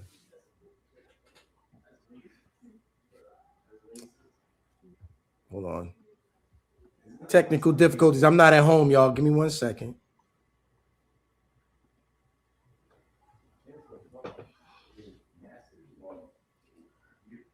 I'm looking at the comments. Everybody's appreciating the education. The realness of the conversation. Everybody's liking that. Now check this example out, y'all. I'm going to play it now. How you doing, sir? I definitely cannot. It's for my safety, okay? What do you got going on out here? What does it look like? You want to be a smart? What's it look like? You want to be a smart?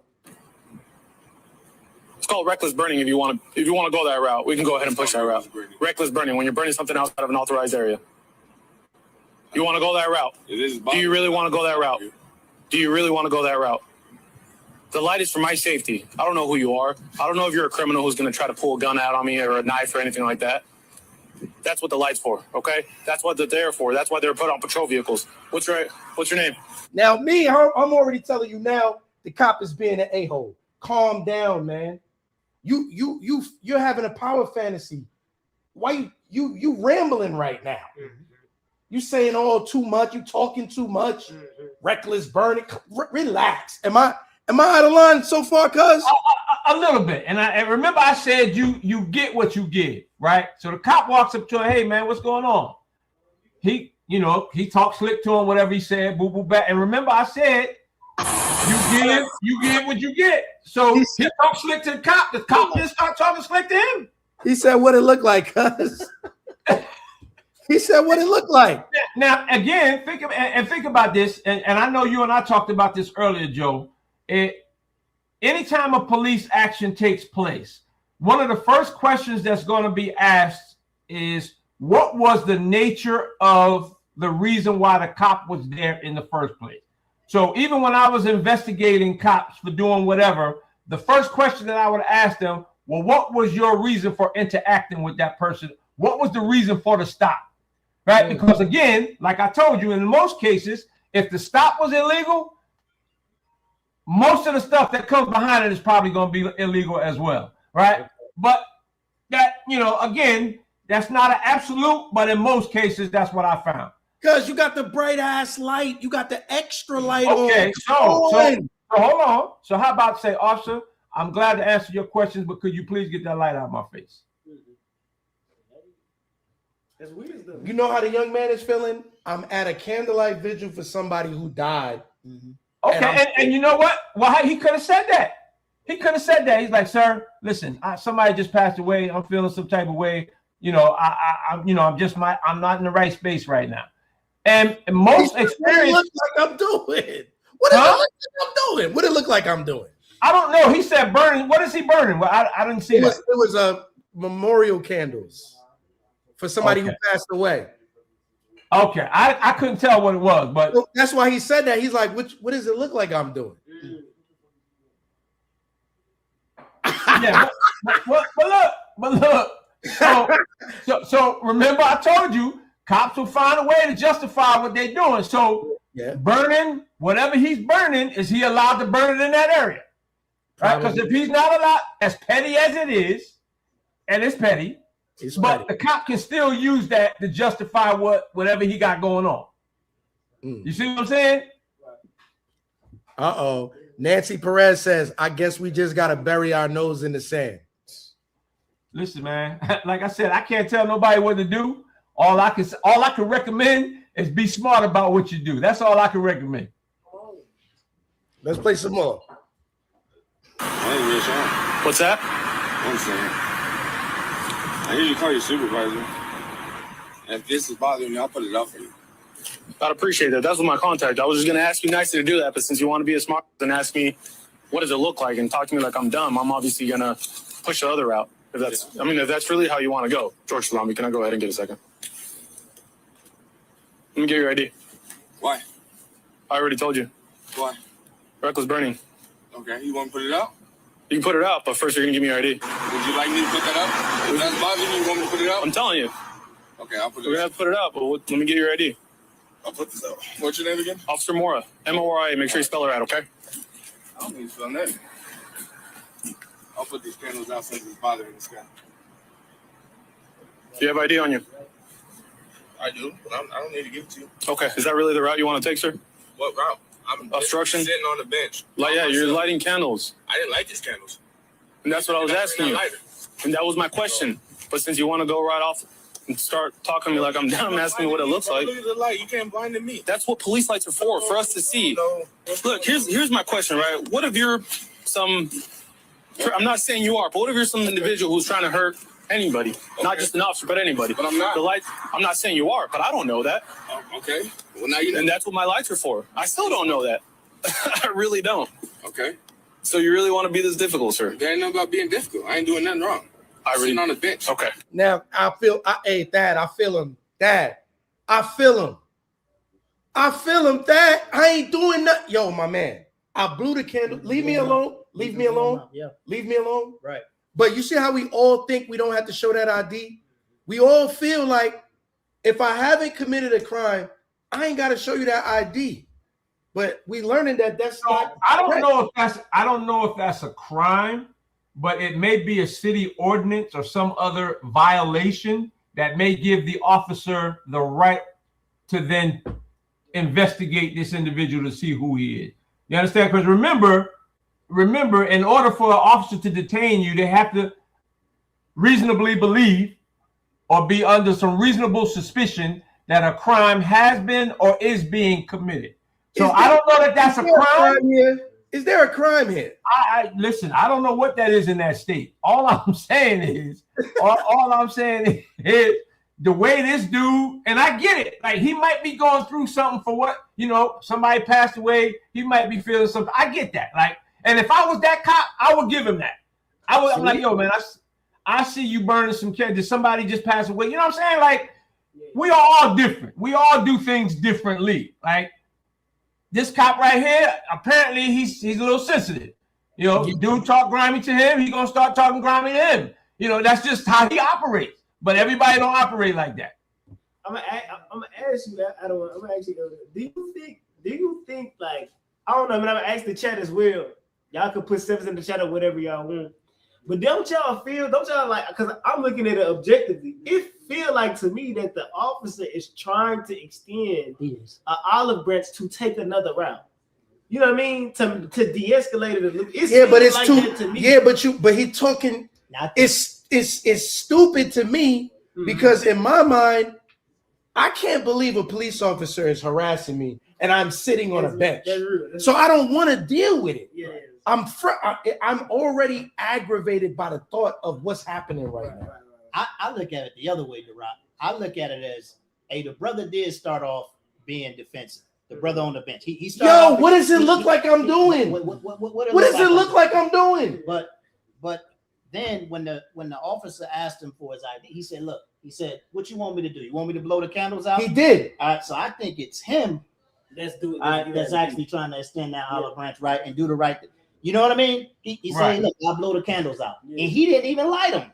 Right. You know what I mean? He goes over, he blows the candles out, he has a seat, hey, this thing should be over with. Turn the damn light off my face. I really believe that the officer is aggravating the situation. So far, I'm on the side of the guy on the bench, but I'm listening. Right. So I'm gonna keep listening. Go ahead, Thad. No. You listen. Listen, man. Like I said, when this started off, right, and the officer identified himself, told him why he was there, what he was investigating, right, and the dude on the bench right away went in with the sarcasm, right. And again, God, what does it look like? Listen. What does it look like? You get what you give. Remember, I said that.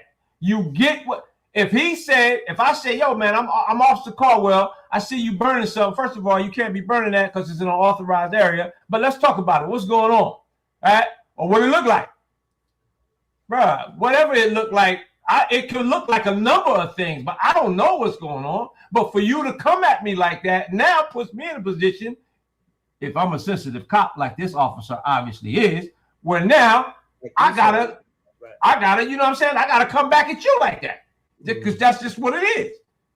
And that's how it happens a lot, man. If you look at the last video that we saw and look at this video right here, what's the common denominator, man? The common denominator is once you push it, I'm gonna take it too far. So once you push it, I'm giving you the opportunity. I don't respect that. You train. That's fine. I'm not saying that it's right. All I'm telling you is that it's real. This is what happened. Yeah. I'm not saying it's right, but it's real. You have to think about that, right? Like, all right, if I come at this dude grimy, is he now going to reciprocate grimy? And this is going to turn it. And who got the power at the end of the day? Who can make the arrest? Who can call for backup? You know what I'm saying? Like, it's just a matter of being smart, man. I get it. Sometimes we just don't feel like it. Sometimes we just don't want to be bothered, but we don't have the power, man. We don't have the power. And we need to comport ourselves accordingly so we can go home to our families. That's all I'm saying. I respect that. AI Bible Movie says, what about being reasonable, though? Considering the entire situation, this man is probably grieving. This monster can't reason like that? He probably can't. And I don't know. Now, I'm remember we talked about we all cops, just like anybody else in society. We all ain't the same. We don't all operate the same, right? I may have empathy. I may have sympathy. I may want to, talk to this brother and actually see if there's some way that I can help him. But this cop, he ain't trying to hit because dude already started off like I'm gonna give you the slick talk. And now I don't want nothing to talk about. Bro, listen, I'm not justifying it. I'm just saying that's how it goes, right? See, I'm playing devil's advocate because I know how we think. And I know we thinking like, bro, we played the dozens in high school. We used to crack on each other like you in your feelings because I said, what does it look like I'm doing? Well, let me ask you a question. Hey, Joe, let me ask you a question. I don't know this cop. I don't even know what he looks like because I can't see him. You think he played the dozens in high school? No, he's a sucker. He looked like he is a sucker. All right. I'm saying. That's what I'm saying. You got to know who you're dealing with, man. If Nick Townsend says, if I tell you I'm minding my business and I blow out the candles, why is the cop still there? So if it was me, I let the dude go on his way. He ain't doing nothing, right? But again, we all don't operate the same. Now, if the cop, and again, I don't know what state this is, so I'm not going to say whether it's legal for the cop to detain him or not based on this burning candle, right? But what I am going to say, if it is legal for him to detain him and ask him these questions, it is also legal for him to identify him. And he can actually arrest the dude for obstruction if he fails to do so. That's all I'm saying. So, and he did bring up obstruction. He said that. They hold the power. They got the power. Let's see. Turn your light off quickly. I'm not turning off my light. Okay, well, I don't know what to tell you. You want to be rude? I'm going to be rude. How am I being rude? Because I told you. Light in my eye. Hey, you need to relax. No, okay? I don't need to relax. Okay, then amp yourself up then. If that's the route you want to go. Me, you can go ahead and head back to your vehicle. Not gonna head back to my vehicle until you're identified. Don't come over here pressing wait on me. Call your supervisor. I got somebody else coming out. Don't worry. Tell them to pull up. I'm on. You asked me to turn off the lights. No, before we go on, I want to ask a question about that. Is that 100% true? If What's I say get your supervisor here, they have to do that. I think that's probably more a departmental thing in terms of policies and procedures. I know when I was working, if I'm affecting an arrest, let's say, I don't. You can ask for my supervisor all you want to. They ain't coming until I place you under arrest. Wow. Now they may come later on, but you still being placed under arrest. Wow. Okay. So it could be a departmental thing. So I'm not going to speak to that. Because most people now, young people that I come across, they believe that they can say that. Go get a supervisor. And like they don't have to cooperate no more until the supervisor comes. I wouldn't advise that. Y'all heard it. Listen to what he's saying. Y'all heard what he said. Ken, they're on for my safety. I got a camera too. Perfect. Okay. By all means. Awesome. That's route. You want this lighter? That's not mine either. You want it? You can have it. No, I don't care about the lighter. Away this trash. That's not mine either. I'm not saying it is. Okay, well, have some condolences for somebody. Yeah, forget about that one, huh? Do you feel tougher now by talking like that? Do you feel like you're this big bad guy or this big bad by talking like that? I am a bad actually. Okay. But that ain't got nothing to do with what we talking about. Nothing. Are you causing trouble?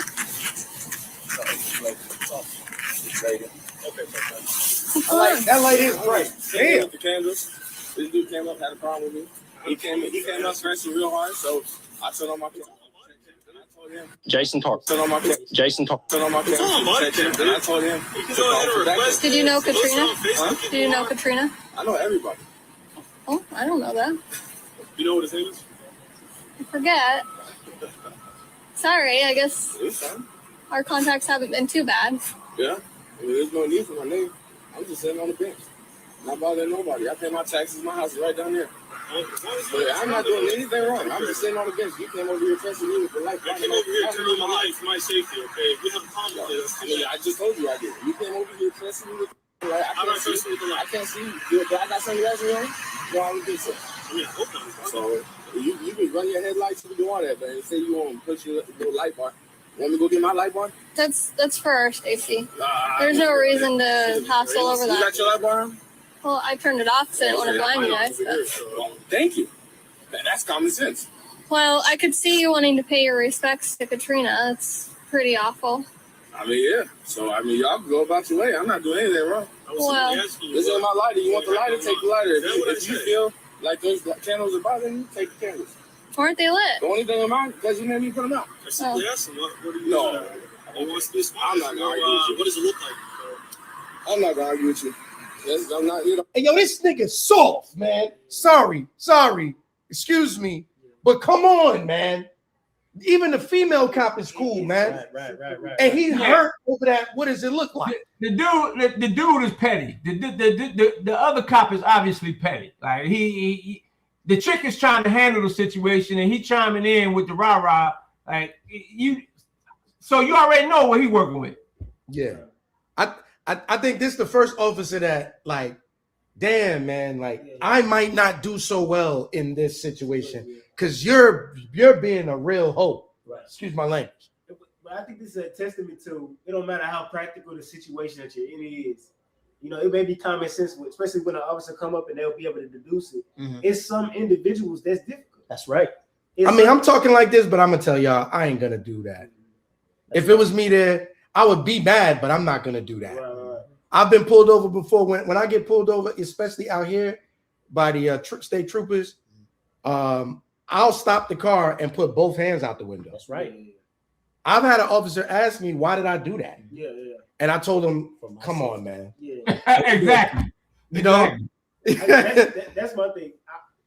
Officers got to tell me to relax. they gotta tell me to chill. Because I'm not gonna give you nothing. I'm not Do gonna with you today. You want to argue with me? Come to my house tomorrow. I'm not going to argue Are with you you. living on 24? Yeah. Yeah. Nobody's trying to argue with you. Well, what's the plan here? I'm going to sit right here. Like I said, if you want the candles, if you want this lighter, if you want this bag, I simply asked I mean, this is trash. You can go throw it away if you'd like to. You don't have to. I'll throw it away on my way out, but I'm not going anywhere. I'm not asking you to leave. All right. Well, then there's no issue. There's nothing. I was simply asking what you were doing here. What's it look like I'm doing out here? He said what it again. What would you be doing out here? If your friend died, what would you be doing? I don't know who your friend is. I don't know about Why everybody friend? Okay, well, So I now don't know you're about acting that. stupid. I'm a human being just like you. Okay. So you want to write me a ticket? Cool. I'm not writing you a ticket. Well, then get out of here, bro. I'm not dealing with you. I'm not dealing with you. You already done pissed me off. Okay. You already took it too far. You still won't turn off the light. I'm not gonna turn off. All right, then. I don't want to hear it. You ain't got nothing to say to me? I ain't got nothing. I got a question for you there, Brother Thaddeus. Yes, sir. Do police go through any empathy training, situational awareness? You know what I mean? When they come to a scene as such, and somebody may start off reacting, erratic, or they may come off disrespectful, right? Mm-hmm. But as the investigation goes on, you learn that this person is actually grieving, right? Right. So, your cousin, he teaches us, in situations, in certain situations, we may have to take low. That's the phrase he uses, take low. And that would be using wisdom, right? Okay, because we may not have the upper hand. So in this situation, the brother may be emotional. I'm talking about the brother, right? On the bench, right. The bench, all right, because he's grieving. Right. As the investigation takes place, do you all go through any type of training, right?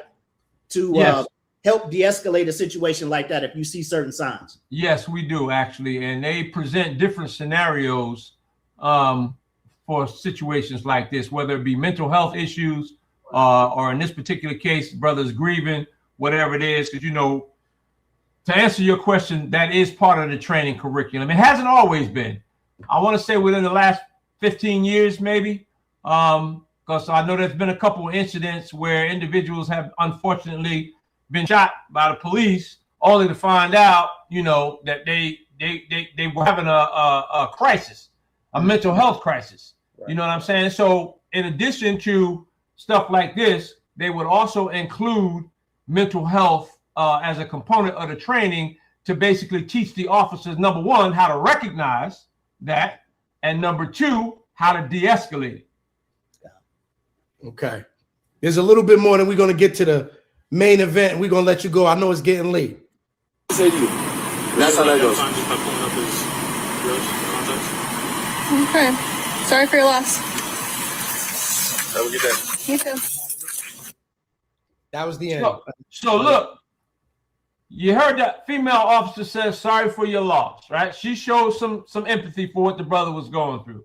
Now, I guarantee you, if backup hadn't arrived, that other cop would have found a reason to lock that brother up. Right. See, and that's the point.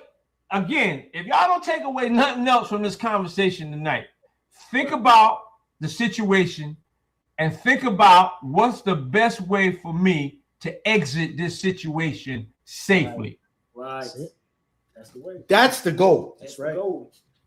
The brother, because I'm telling you, if them other cops hadn't shown up, that white cop was gonna find a reason to lock that boy up because he was pissed off at him. You can see it happening because his pride was hurt. Like, I'm in charge, and you made me feel stupid, right? And now I don't like that. And then from there, it's a snowball.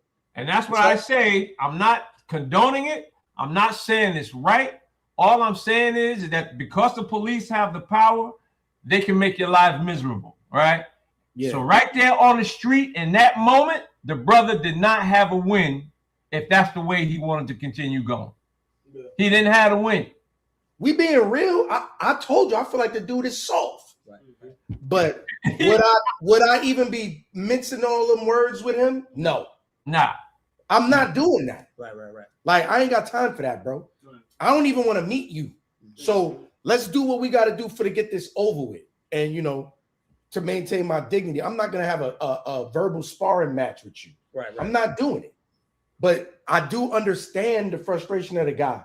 So hopefully y'all watching this And the variety in these scenarios, y'all are learning like, okay, when I'm in this scenario, I feel 100% empowered because I know I'm clean, right? But I still can't move this way. That's right. And in this scenario, it don't even make no sense what the officer is doing, but I still can't move that way. That's all I want y'all to learn. I'm not trying to tell you that you got to bow to these officers. I'm not saying that. Some of y'all taking it like that. Right. I'm not saying that. I'm saying here's exactly how to deal with police. That's the name of the class, right? That's right. That's not the right way doing the sparring match. It's not the right way. Oh, I don't have to show my ID because that's not the right way to do this. That don't work. You don't want to be in handcuffs? Okay, then do it this way. Absolutely. And that's what we're trying to explain to you. Now, this last one here, I ain't going to narrate this one. I'm going to let you watch. He's talking kind of low. And if you can't understand him, I know what he said. So just ask me and I'll fill you in on what he said. But this one right here, man, I ain't even going to build up to it. We just going to watch it. We just going to watch it. Y'all be the judge. All right. This young brother reminds me of a brother in my group called Ratazawan. He reminds me of him. Let's watch this one. Hey, man. Can you step back in the car for me? No, you're going to sit down. You're going to sit down. I know I got one here. Sit down. I'm telling you to sit back in the car. Sit back in the car. You're going to go to jail if you don't sit back in the car. I'm not going to jail. Sit in the car. You're not going to jail? I'm not. I promise. You're going to sit down and put your feet back in the car and close the door. Let me get out anyway. You don't understand the scene how this works, huh? So I'm going to stop it right there. He said, first of all, stop telling me I'm going to go to jail. I'm not going to jail. So don't say that to me. Then he sat down and said, you're going to tell me to get out of the car anyway. And the police officer responds with, you don't seem to understand how this works. Right. That's where we are so far, cuz. All right. What do we know why? Do we know why the police is interacting with him? He got one headlight out. He said it. He said, I know. I got one headlight out. I know. Okay, so that's what the young brother said. Yes. He got one headlight out. Yes. Okay. And he said, I know that's why you pulling up behind me. I know. Mm-hmm. And then the officer said, sit down in the car. He said, you're going to tell me to get out the car anyway. He said, you're going to sit down in the seat and put your feet in the car. And he says, you're going to tell me to get out anyway. And the officer says, you don't seem to understand how this works. Oh, my God. You do what I tell you. He about to say it. Tell you to sit back in the car. That's something that you do. This isn't a debate. Do you understand? Swing your feet back in the car and close the door. Your headlight's out. Yeah. So you don't think you just go inside? Okay. You got a license on you? Okay. You got any weapons in the vehicle? No? Okay. So this is the last time I'm going to tell you to swing your feet back into the car. Why is that such a problem? I'm telling you because I'm conducting the traffic stop. Just swing your feet back in the car. Now you finna talk. Stop talking for a second. Stop talking for a second. Stop talking for a second. I don't care if you're hungry. He said, I'm a grown man. You're not finna talk to me like that. I only came here to get some food. That's what he's saying. I know you can hear what the cop is saying. Okay. Yeah. All right. You do not listen. Stop talking for a second. If you do not listen to what I'm telling you to do again, I am taking you to jail. Do you understand? Do you understand? Do you have a license on you? I told you already. I'm not going to jail. Stop saying that. Where's your license at? In my pocket. Do you have any weapons on you? I'm not going to jail. I promise you that. Do you have any weapons on you? I'm not. I told you that. Do you have? I answered your question. You asked me the same question. Where's your license at in your pocket? In my pocket. All right, let's stop right now. The cop did ask him that same questions 3 times. He answered the same way 3 times. What's that? What question was that? Do you have an ID? And are there any weapons in the car? Mm-hmm. He said, yes, I got an ID. It's in my pocket. No, it's no weapons in the car. And then he added on, you already asked me that 3 times. Okay. You want, and now that's a police tactic. And you know what? You know what the police is trying to do by asking him that multiple times, multiple different ways, to see if he's going to change the answer. Wow. I didn't think of it like that. I was getting aggravated like the young man. Like, damn, you asking me that a lot of times. How many times you gonna ask me that? Okay. I just learned something.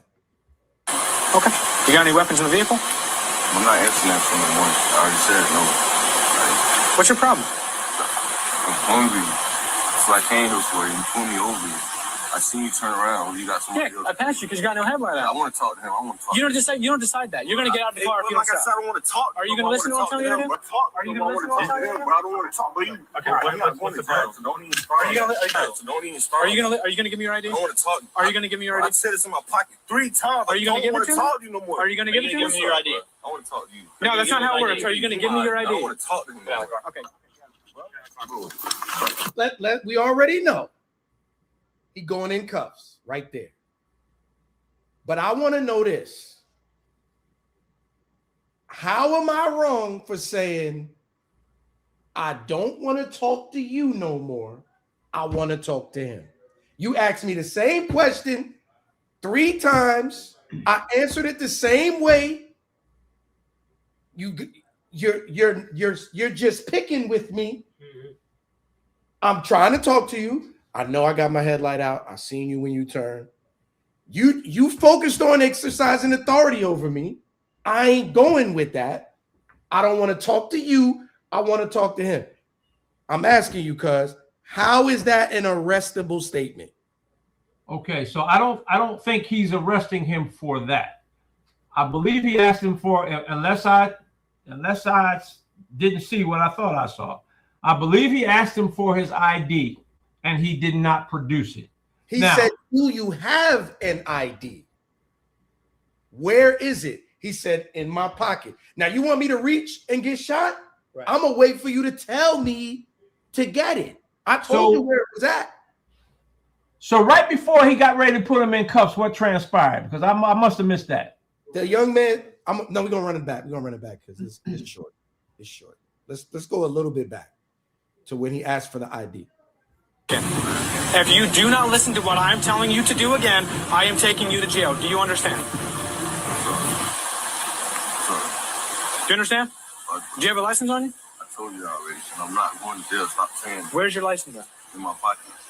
Do you have any weapons on you? I'm not going to jail. I promise you that. Do you have any weapons on you? I'm not. I told you that. Do you have? I answered your question. You asked me the same question. Where's your license at in your pocket? In my pocket. Okay. You got any weapons in the vehicle? I'm not answering that from the morning. I already said no. What's your problem? I'm hungry. So I came here for you. You pulled me over here. I seen you turn around. You got somebody else. I passed you because you got no headlight out. I want to talk to him. I want to talk. You don't decide that. You're gonna get out of the car if you don't stop. Like I said, I don't want to talk. Are you gonna listen to what I'm telling you to do? Are you gonna listen to what I'm telling you to do? But I don't want to talk. But you. Okay. I'm not going to jail. So don't even start. Don't even start. Are you gonna give me your ID? I want to talk. Are you gonna give me your ID? I said it's in my pocket 3 times. Are you gonna give it to me? Talk to you no more. Are you gonna give it to me? Give me your ID. I want to talk to you. No, that's not how it works. Are you gonna give me your ID? I want to talk to him. Okay. All right. Get out. All right. So now it's clear. It's clearer to me now. Unlike the other videos that we saw, where it was a stop, pedestrian stop. I know in most states, if not all, if you are stopped in a motor vehicle, you are required by law to produce, at the very least, your driver's license, registration in some states, and your insurance card. You absolutely have to produce. So this cop asked this dude 3 or 4 times, are you going to give me your ID? You going to give me your ID? You going to give me your... And the dude, whatever he was talking about, wasn't what the cop was talking about. So at that point in the cop's mind is, this guy is not complying with what I'm asking him to do. I am going to place him under arrest. That's how that went down. Sean Gooden says, you do not have to listen to a cop's command if it's not lawful. It is lawful. That is a lawful command. You are required to produce a driver's license, registration, and insurance card on a motor vehicle stop. That is law. Being asked to sit back in your car. That ain't what he was locked up for. That's not what he was locked up for. He was locked up because he didn't produce his ID. Sean thinks that's not a lawful command. Being What's asked not a lawful command?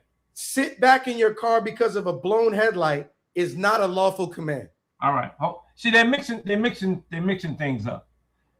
The blown headlight was the probable cause for the stop. Right. Okay, that's why the police stopped him. Once the stop was initiated, he was then asked to produce his ID, which he is required to do by law. He did not, and was placed under arrest. That's how that went down. That's simple as that. That's how it went down. That's why I wanted to watch it again. I'm like, all right, he get ready to get placed. What exactly did he do before he get placed in hand? Then I heard the cop ask him, "Are you gonna give me your ID?" 2 or 3 times. Are you gonna give me your ID? But he I don't want to talk to you. I want to talk to you. That's right. That request came while they were bickering, though. It also came. Doesn't matter. It doesn't matter. Okay. Hey, brother Thaddeus, I hear you, right? I hear you, and you're telling us what's required by law. The initial question that he had was, do you have, or where is your ID? He said it's in my pocket. And the brother said on multiple occasions that it's in my pocket. It wasn't until the officer's partner came over and they were in the midst of an argument when he said, "Are you going to give me your ID?" But he wasn't focused on him anymore. Now, at that time, brother Thaddeus, I don't think that brother was in his right mind. I don't think that he's hearing what's going on, because he's talking to 2 people at one time. Okay. And to me, I think that was a very crafty tactic by the officer. Okay. To say, "Are you going to give me your ID?" At that moment, as if he already asked for him to give him his ID when he didn't. You know, that's the way I look at it. What do you say? Even though I know that the brother should have followed orders, at the same time, I think that was very crafty by that officer. Okay, so I saw a couple of things, and I'm going to tell you as if I were in that situation, how it would have went down, right? So the young brother decides that he's frustrated with the cop for continually asking him the same question. And I get that. Again, that's a police tactic, right? Because if I think, you know, and I'm listening to the brother talk, I'm thinking that he might be under the influence of something. He might be high, you know, inebriated, whatever the case may be. I'm asking him these questions a couple of times because people do change their answers. And if they change their answers, that's going to raise my suspicion level. And if my suspicion level raises, I'm going to, you know, operate a little differently. But anyway, that's just the reason for that. But now, if I'm the officer conducting the stop, I don't care who else is on the scene. This is my stop. I initiated, I'm conducting it, I'm talking to you. You don't get the right to tell me, I don't want to talk to you, I'm talking to him. If I ask you for your ID, your obligation is to give it to me, right? And I heard the cop say several times, "So you're not going to give me your ID. So you're not going to give me your ID. It was at a tricky moment, though. Right, it don't matter. It don't matter. It was during the stop. It was during the stop. The brother was obligated to produce his ID because it was a motor vehicle stop. I'm just telling you what the law said. Kevin Smith said he still didn't technically ask for the ID. Come on, man. Come on, man. Brother Thomas, he's not going for it. He's not going. He's not going for that. I understand what Brother Thaddeus is saying. It's his investigation. He did say, "You're not going to give me your ID." But what we're trying to say, Brother Thaddeus, is he said that during a heated moment. He said that crosstalk as both officers are talking to him, right? He never asked for the ID before that moment. He said, "Where is your ID?" And the brother, my pocket, man. So wait a minute, man. Y'all didn't hear that cop ask the brother or say, "So you're not gonna give me your ID," multiple times. But yes. it was during the crosstalk of I don't want to talk to you no more. No, but you don't get to do that. You don't get to do that. That's what I'm trying to get you to understand, right? If I stop you, I'm initiating the stop. So that's my stop, right? I'm going to write the report. I'm going to effect the arrest. Whatever comes out of that, that's me. So if I'm asking you for your ID, you're obligated to give it to me because it's a motor vehicle stop. We understand. We understand what you're saying. I understand why he's saying that. And I do too, but I'm going to be honest with you. I believe that cop was emotional All right, because you know the brother wasn't listening to his command. He said, "I want to talk to this brother." Okay, and just like you said, we don't have the right to do that because that's his investigation. That brother don't know that. That brother that's being investigated, he don't know that. He believes he can talk to the other officer, and at that moment, but that belittles the one that he's dealing with. Hold on. Let's go back, and I'm asking you this question because at the beginning of the video, remember the brother started talking, and the cop said to him, "You don't know how this works." Absolutely, it don't work like that. You don't get to dictate the terms of the stop. That would be me, right? And that's just the way it is. If I asked you for if it's a lawful stop, and the brother acknowledged that he doesn't have a headlight, so that gives the cop probable cause to pull him over, right? So he's got a reason to pull him over, and he did.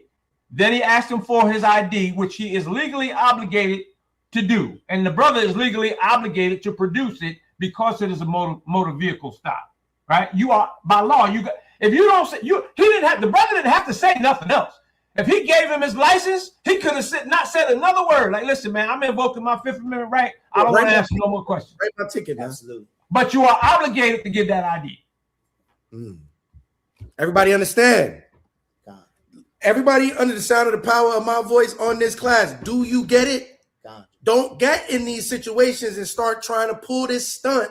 I don't got to show you. I don't have to show you. I didn't do. Don't do it. You got a question? Come ask it. Come ask. Y'all want to say something? Okay. How you doing, brother Thaddeus? Yes, sir.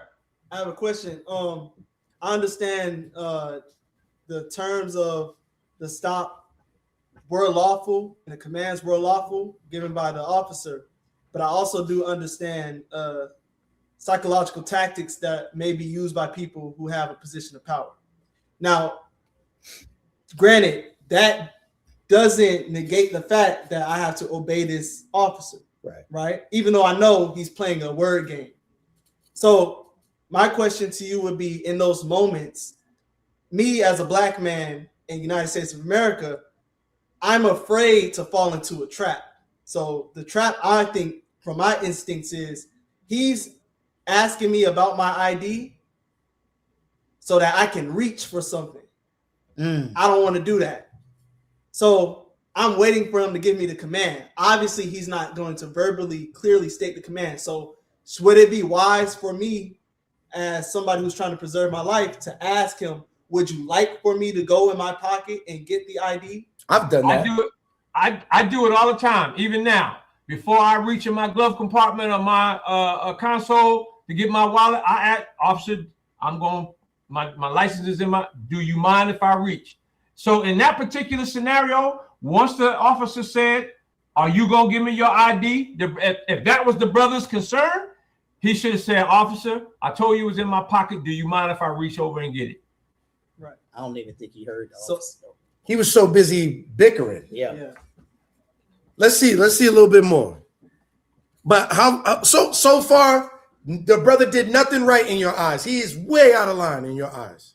Not way out of line, but again, I mean, there's a common denominator to all of these videos, right? And compliance is the now. Look, I know that we can argue this another day about compliance, right? Because people said just comply. Look what happened to George Floyd and blah blah blah blah blah.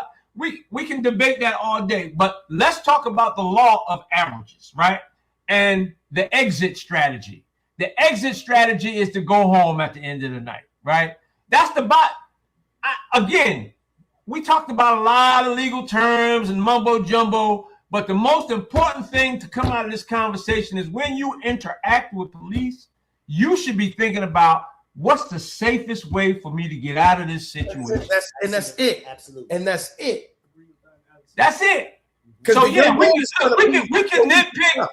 We can nitpick about what could have been done this way or what could have been done that way. But at the end of the day, when you put everything together and you like knowing how we're treated by the police and historically what has happened to us when we get involved in interactions with the police, man, listen, what's the safest way for me to get out of this? I'm trying to go home.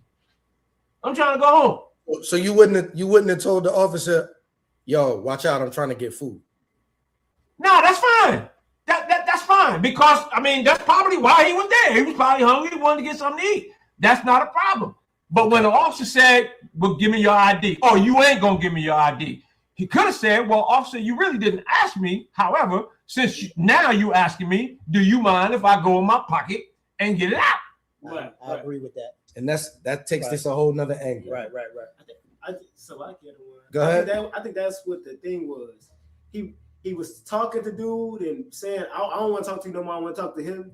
And he asked him for his ID fast. Real fast. 3 times in a row, real fast. You're not going to give me your ID? You're not going to give me your ID? But he's in the middle. He's in the middle of saying, I don't want to talk to him, man. He tripping, man. What's up with this? And he's not listening anymore. In general, that's it.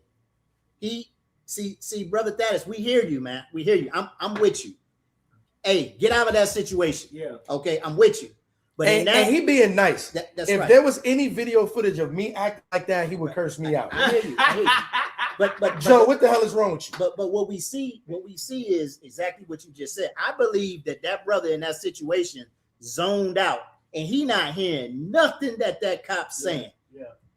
Because he feels like he's belittling him by continuing to ask him the same questions, over and over again. Even though that may be a strategy by the cop, I don't believe that brother was listening to that cop because he's talking to 2 people at one time. That's what we're saying. I'm with you.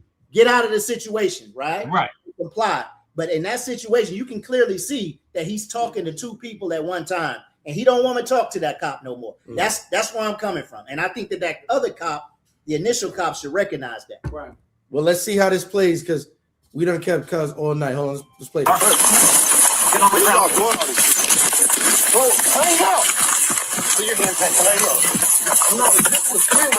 I'm not going on the ground. What are you doing? You're not giving up your ID. When you're not giving it to us, can you not listen to him? Okay, well, you're not listening. Let go. Let go of the keys. Let go of the keys. Put it in my pocket.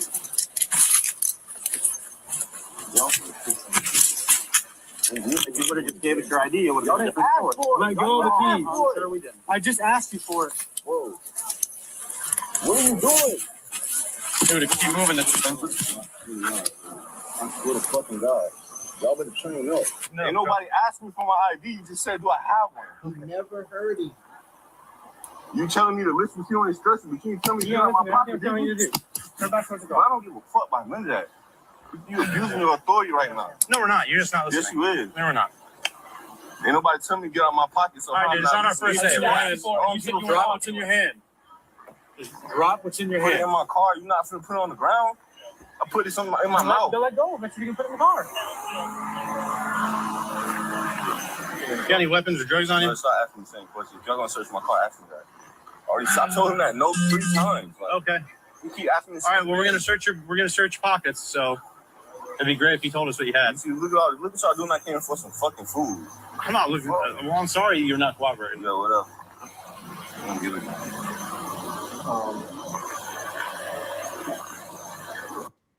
That's all the footage right there. That's it for the footage right there. What's up, bro? That's it. So he basically said, y'all never asked me for my ID. You just asked me where it was at. Y'all yelling. I'm a grown ass man. Don't be yelling at me. And he said, y'all a bunch. He said, he ended it by saying, y'all a bunch of weirdos, man. And that's the end of the clip. Hey, you can hear like the arresting officer. You can hear the satisfaction in his voice after it. Like, Right. you should have just gave us your ID. You know what I mean? Right. He's satisfied. He got everything. He got his rocks off. You know what I mean? Right. We like him a bit of a turn. See, this is where I get stuck because I ain't a part of your power fantasy, man. You want to feel big and bad and use me as a prop. I'm not feeding into that. Yeah. But I don't agree with the young brother's execution. Yeah. So what I'm going to say is I understand his demeanor, but his execution was terrible. Right. But I am on his side. Yo, bro, who you yelling at? I'm not your son. Yeah. And calm down when you talk to me. I am a man. Right. I'm not here for you to feel big on. Am I wrong here? No, you're not. You're not wrong. But are you doing that or saying that instead of complying with the officer's request? Right now, you are perfectly within your right to voice your opinion, to voice your frustration. But at the end of the day, the officer has a job to do, and he's going to do it one way or the other, with your cooperation or without. Again, we have options, right? The officers at this point, he's made the stop. He's already, and again, when you're talking to a police officer and you say, "Officer, am I free to go?" and he says, "No, right now you're being detained." Okay, you're not under arrest. You're not under arrest, but you're not free to go. So you can't just leave until the officer at least gets finished talking to you, right? Mm-hmm. Now, in this particular case, once the kid, the gentleman, he looked like I call him a kid, he looked like a young man. But once and again, it's a matter of semantics. He said the cop you never asked me to give you my ID. You just said, so you're not gonna get. So if I say to you, yo, so you ain't gonna give me your ID 3 times? What you think I'm asking you? I'm gonna be like, I'm just saying. Can I get it? Calm down. Can I go in my pocket and get it? Y'all good? Right. I might say something like that. That's fine. That's perfect. I really don't want to. That's perfect. All right, somebody want to say something to you? Come close so you can hear you. Yeah. Go ahead. All right. I don't want to be on camera, but I mean, coming from New York, I've been stopped. I've dealt with law enforcement more times than I can count. Like I'm telling you, I'm talking about maybe 50 encounters with law enforcement, at least. And I've had some here in Atlanta. Not as many. I've only been here 5 years. But I know how to talk to them. Mm-hmm. I have had law enforcement steal from me, rob me of my stuff, your money, my jewelry, my money. They even stole laundry from me before. They said it's hard to hear you, Rich. Speak up. Okay, let me speak up. Just come closer to the computer. Yeah. So I've had like so many encounters with law enforcement in New York City, because in New York, you're gonna get pulled over at least 2-3 times a month if you're black. And if you live in Jamaica, Queens, Brooklyn, the Bronx, you're getting pulled over. There's no way around it. And I have never got into a physical encounter with law enforcement in all those times, because I know how to talk to them. I'm like, listen, yo, I'm not gonna bust your balls. I use the words that they use. These are the things they talk. This is how they talk. So I mimic them. I literally do it. I say, bro, I'm not gonna bust your balls. Yeah, well, I never say that in my everyday conversation. That's that Bayonne slang. That's the way they talk. That Bayonne. Because hey, you busted my bullshit. Yeah, exactly. I hit him with that. Yo, I'm not trying to bust your balls. Listen to you. I'm telling you, my license, it may be suspended. You know what I'm saying? And I'm gonna be honest with you. And I'm telling you, I talked myself out of countless very bad situations. I drove down the tunnel because they blocked off the road to clean it. I didn't know that was that was going on. I just thought it was traffic. I switched into that lane and just speeded through the tunnel because I didn't know they cut off a lane to clean. Mm-hmm. I'm thinking I'm in traffic. I dipped into that other lane and went all the way from Jersey to Manhattan, and I had 8 cars behind me when I got to Manhattan. When they got to Manhattan, I was like, oh my God. I was like, what have I done? Yeah. And I did it in a way that was like, oh, what have I done? I can't believe I've done this. And they was calming me down. Yeah. Relax. It's okay. It's okay. I said, no, it's not okay. What did I just do? Yeah. You understand? You gotta be with. You disarmed them. You disarmed them. So all I'm saying is, don't look. I'm not trying to let nobody. And 2 of these incidents, 3 incidents, they stole from me thousands of dollars. Oh, that's something else. One I need my money. One scenario, only one scenario. One scenario. That's over with. No, one scenario. The what's the not the county clerk. I forgot the name of it, but they cut me a check because they did find out that my item was stolen from me, and the comptroller. Oh wow! The comptroller cut me a check for my ring that was stolen, but I had my laundry stolen, 2 bags of laundry. I never got that back.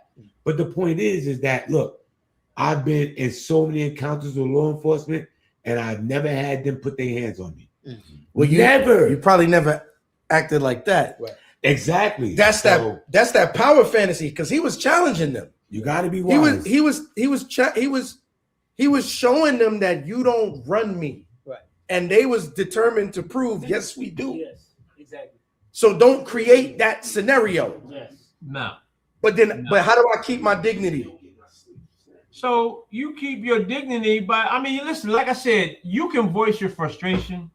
You can voice your anger. However, when you do that in conjunction with non-compliance, that gives the officers reason to do just what they did to that young brother, right? Because you can say, yo, man, why you handing your license? You know, I'm tired of y'all stopping me, man. You know, whatever your frustration is, but you've given the officer what he asked for. So he really, there's really nothing else. See, like I said, you can say what you want to say to me. You know what I'm saying? That ain't going to hurt me really, right? It might hurt my feelings. I mean, if I'm sensitive, it might hurt my feelings. I might feel some type of way about it. But in terms of how I'm going to perform, how I'm going to conduct myself, once you've given me your ID, the reason for the stop is over. Now, I'm going to also leave you with this. One of the reasons why I recommend, once you have fulfilled your legal obligation, particularly in a traffic stop, which is provide your license, registration, insurance card. Now, you are legally obligated. Now, you are not legally obligated to say anything beyond that. You can invoke your Fifth Amendment rights, sir, because cops will do that. Like I heard somebody say, lead you into a trap. They will do that. They will engage you in conversation. So where you going tonight? So where you coming from? All this nonsense, right? Which they ain't none of their business, really, right? If they stopped you for speeding, where you going and where you coming from ain't got nothing to do with you going 20 miles over the speed limit. So, but once you give them your legally obligated credentials, officer, I'm not answering any more questions. I'm pleading the fifth. That's it. It's over. All right, look, this is going to be the last question on this topic because there's a specific question I want to ask him before we let him go, and it's getting late. So you going to let it pass? All right. Here's the last question I got for you, because the people sent me this question all in the email. ICE. Dealing with ICE. Yo, that's something else, man. I'm gonna keep it real with you. That's something else, man. But go ahead. Go ahead. All right. Here is a white dude with a mask on, and he's not identifying himself, and he's running down on me. Bro, it's bound to happen. So what do I do? Listen, man. I gotta just let this. Whoever this Peckerwood is, I gotta let him run down. Listen, I'm not gonna say that because I don't even know if I'm gonna do that. But again, when whatever happens, was it reasonable for you to do what you did? Right? So if you get your attorney, so let's say, all right, I'm gonna scenario. We carried down here. I know. So here come a white boy in a vest and a mask. With listen, and that is the way your attorney is going to articulate that. Why you took the action that you did. My client feared for his life because there was what appeared to be white male wearing a mask with a gun.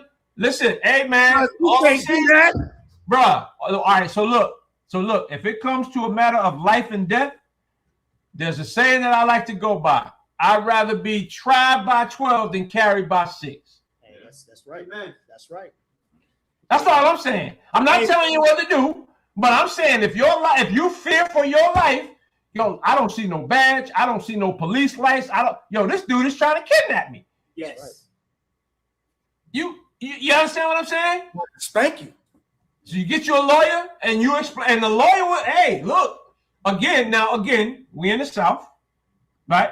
So if you get the kind of jury that the kid got that stabbed the boy, you get all white jury and all that, you still might be asked out. That was crazy. Yeah, well, that's in the works. They're still looking at that to see if that was all on the level. You know what I'm saying? That's being reviewed now. But yeah, man, like at the end of the day, man, you gotta, again, was it reasonable? Was it reasonable for me to fear for my life that this dude with a gun, white dude with a gun with a mask on, I thought he was trying to rob me. I thought they was going to drag me to the woods and hang me. Right. I don't know what they on. Right. Exactly. So that's how that by himself, and he ran up too fast. But that's why I said, man, this whole ICE situation adds a whole nother layer to this thing, man. Adds a whole nother layer because traditional police they got uniforms, badges, name tags. Yo, these cats is running around. These cats is running around with masks and hoodies on like stick up. Like, come on, man. So that's how I would approach that. I'm not saying what to do. You know what I'm saying? All I'm saying that would be the premise for you to do if you decided to defend yourself in a situation like that. Y'all heard it, right? All right. So before we let him go, it's a lot of wisdom right here. Any other questions?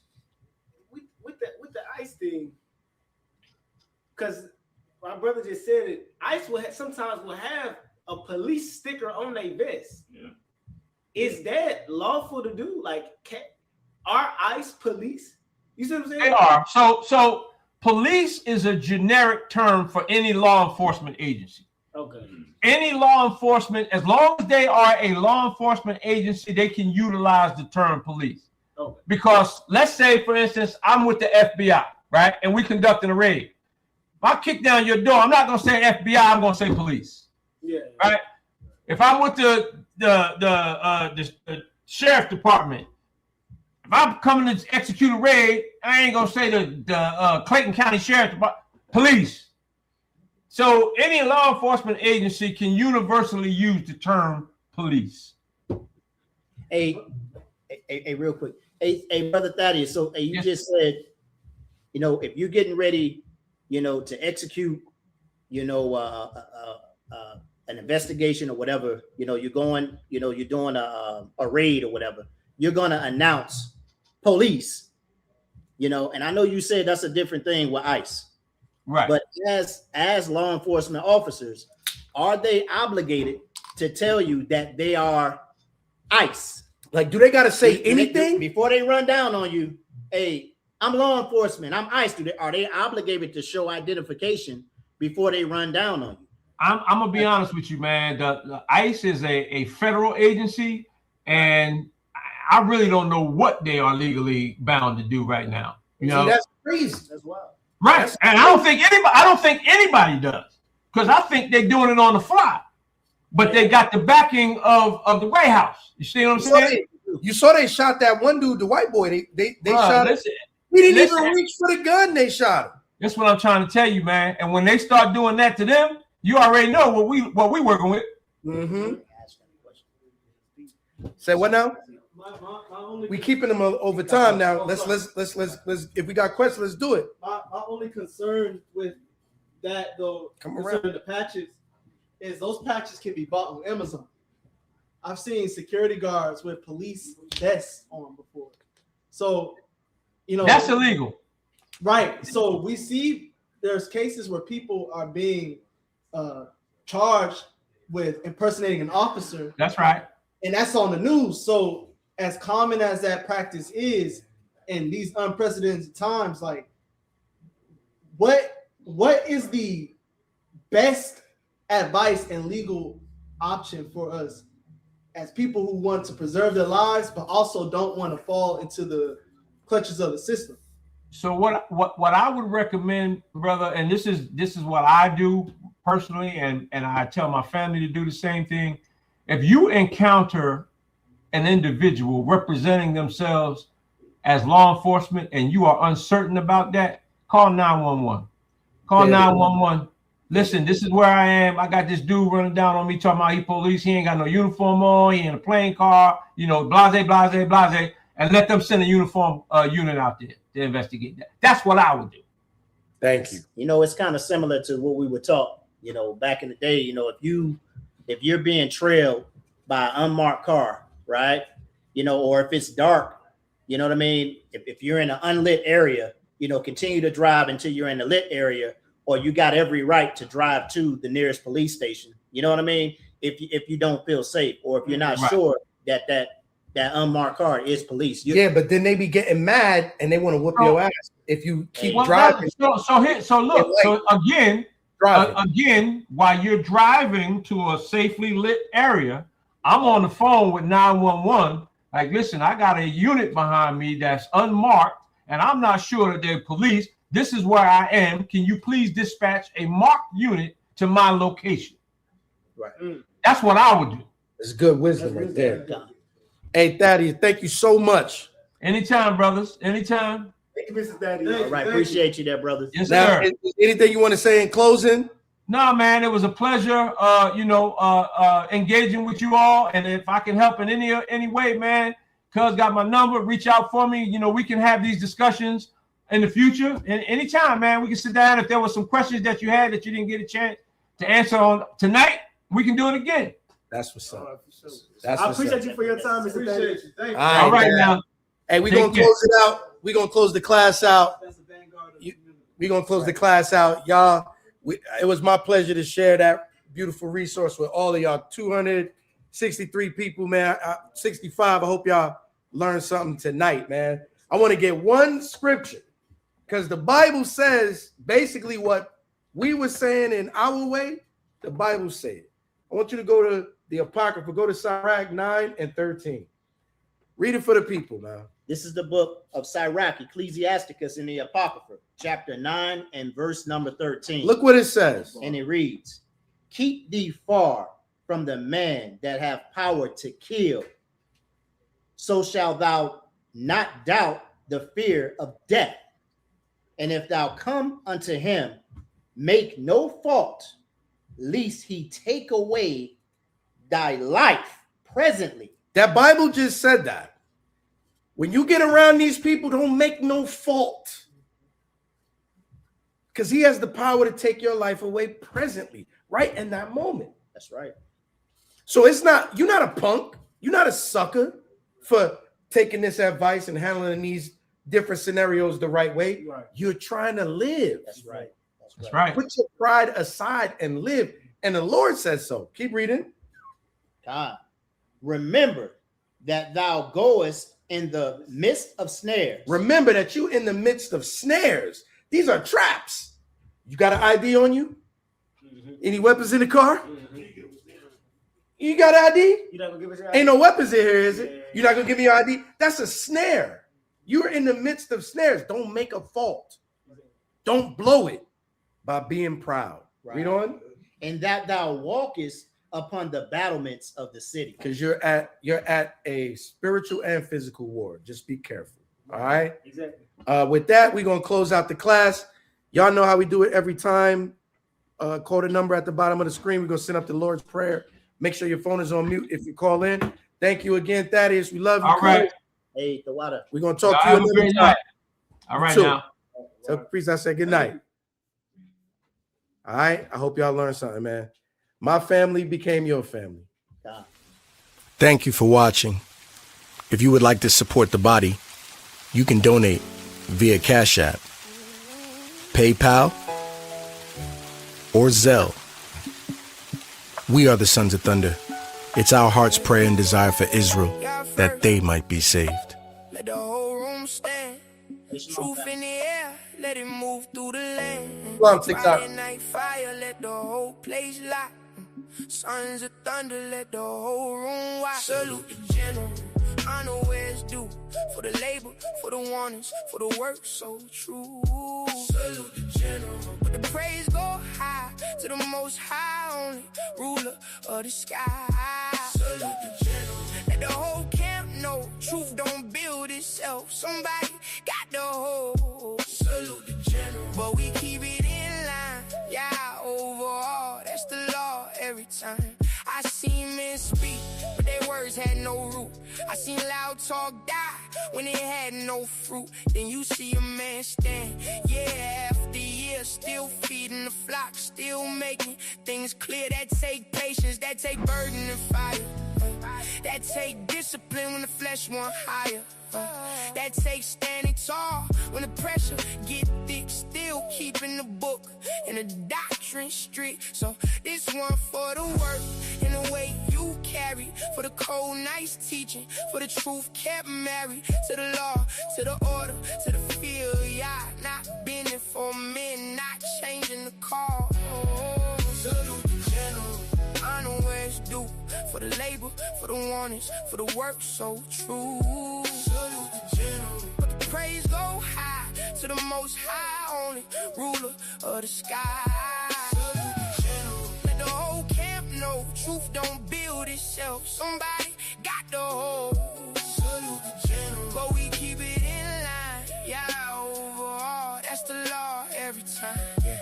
This is for the standard that was set in place, for the sharp correction, for the straight no chase, for the brothers built up under heavy instruction, for the men learning order instead of destruction.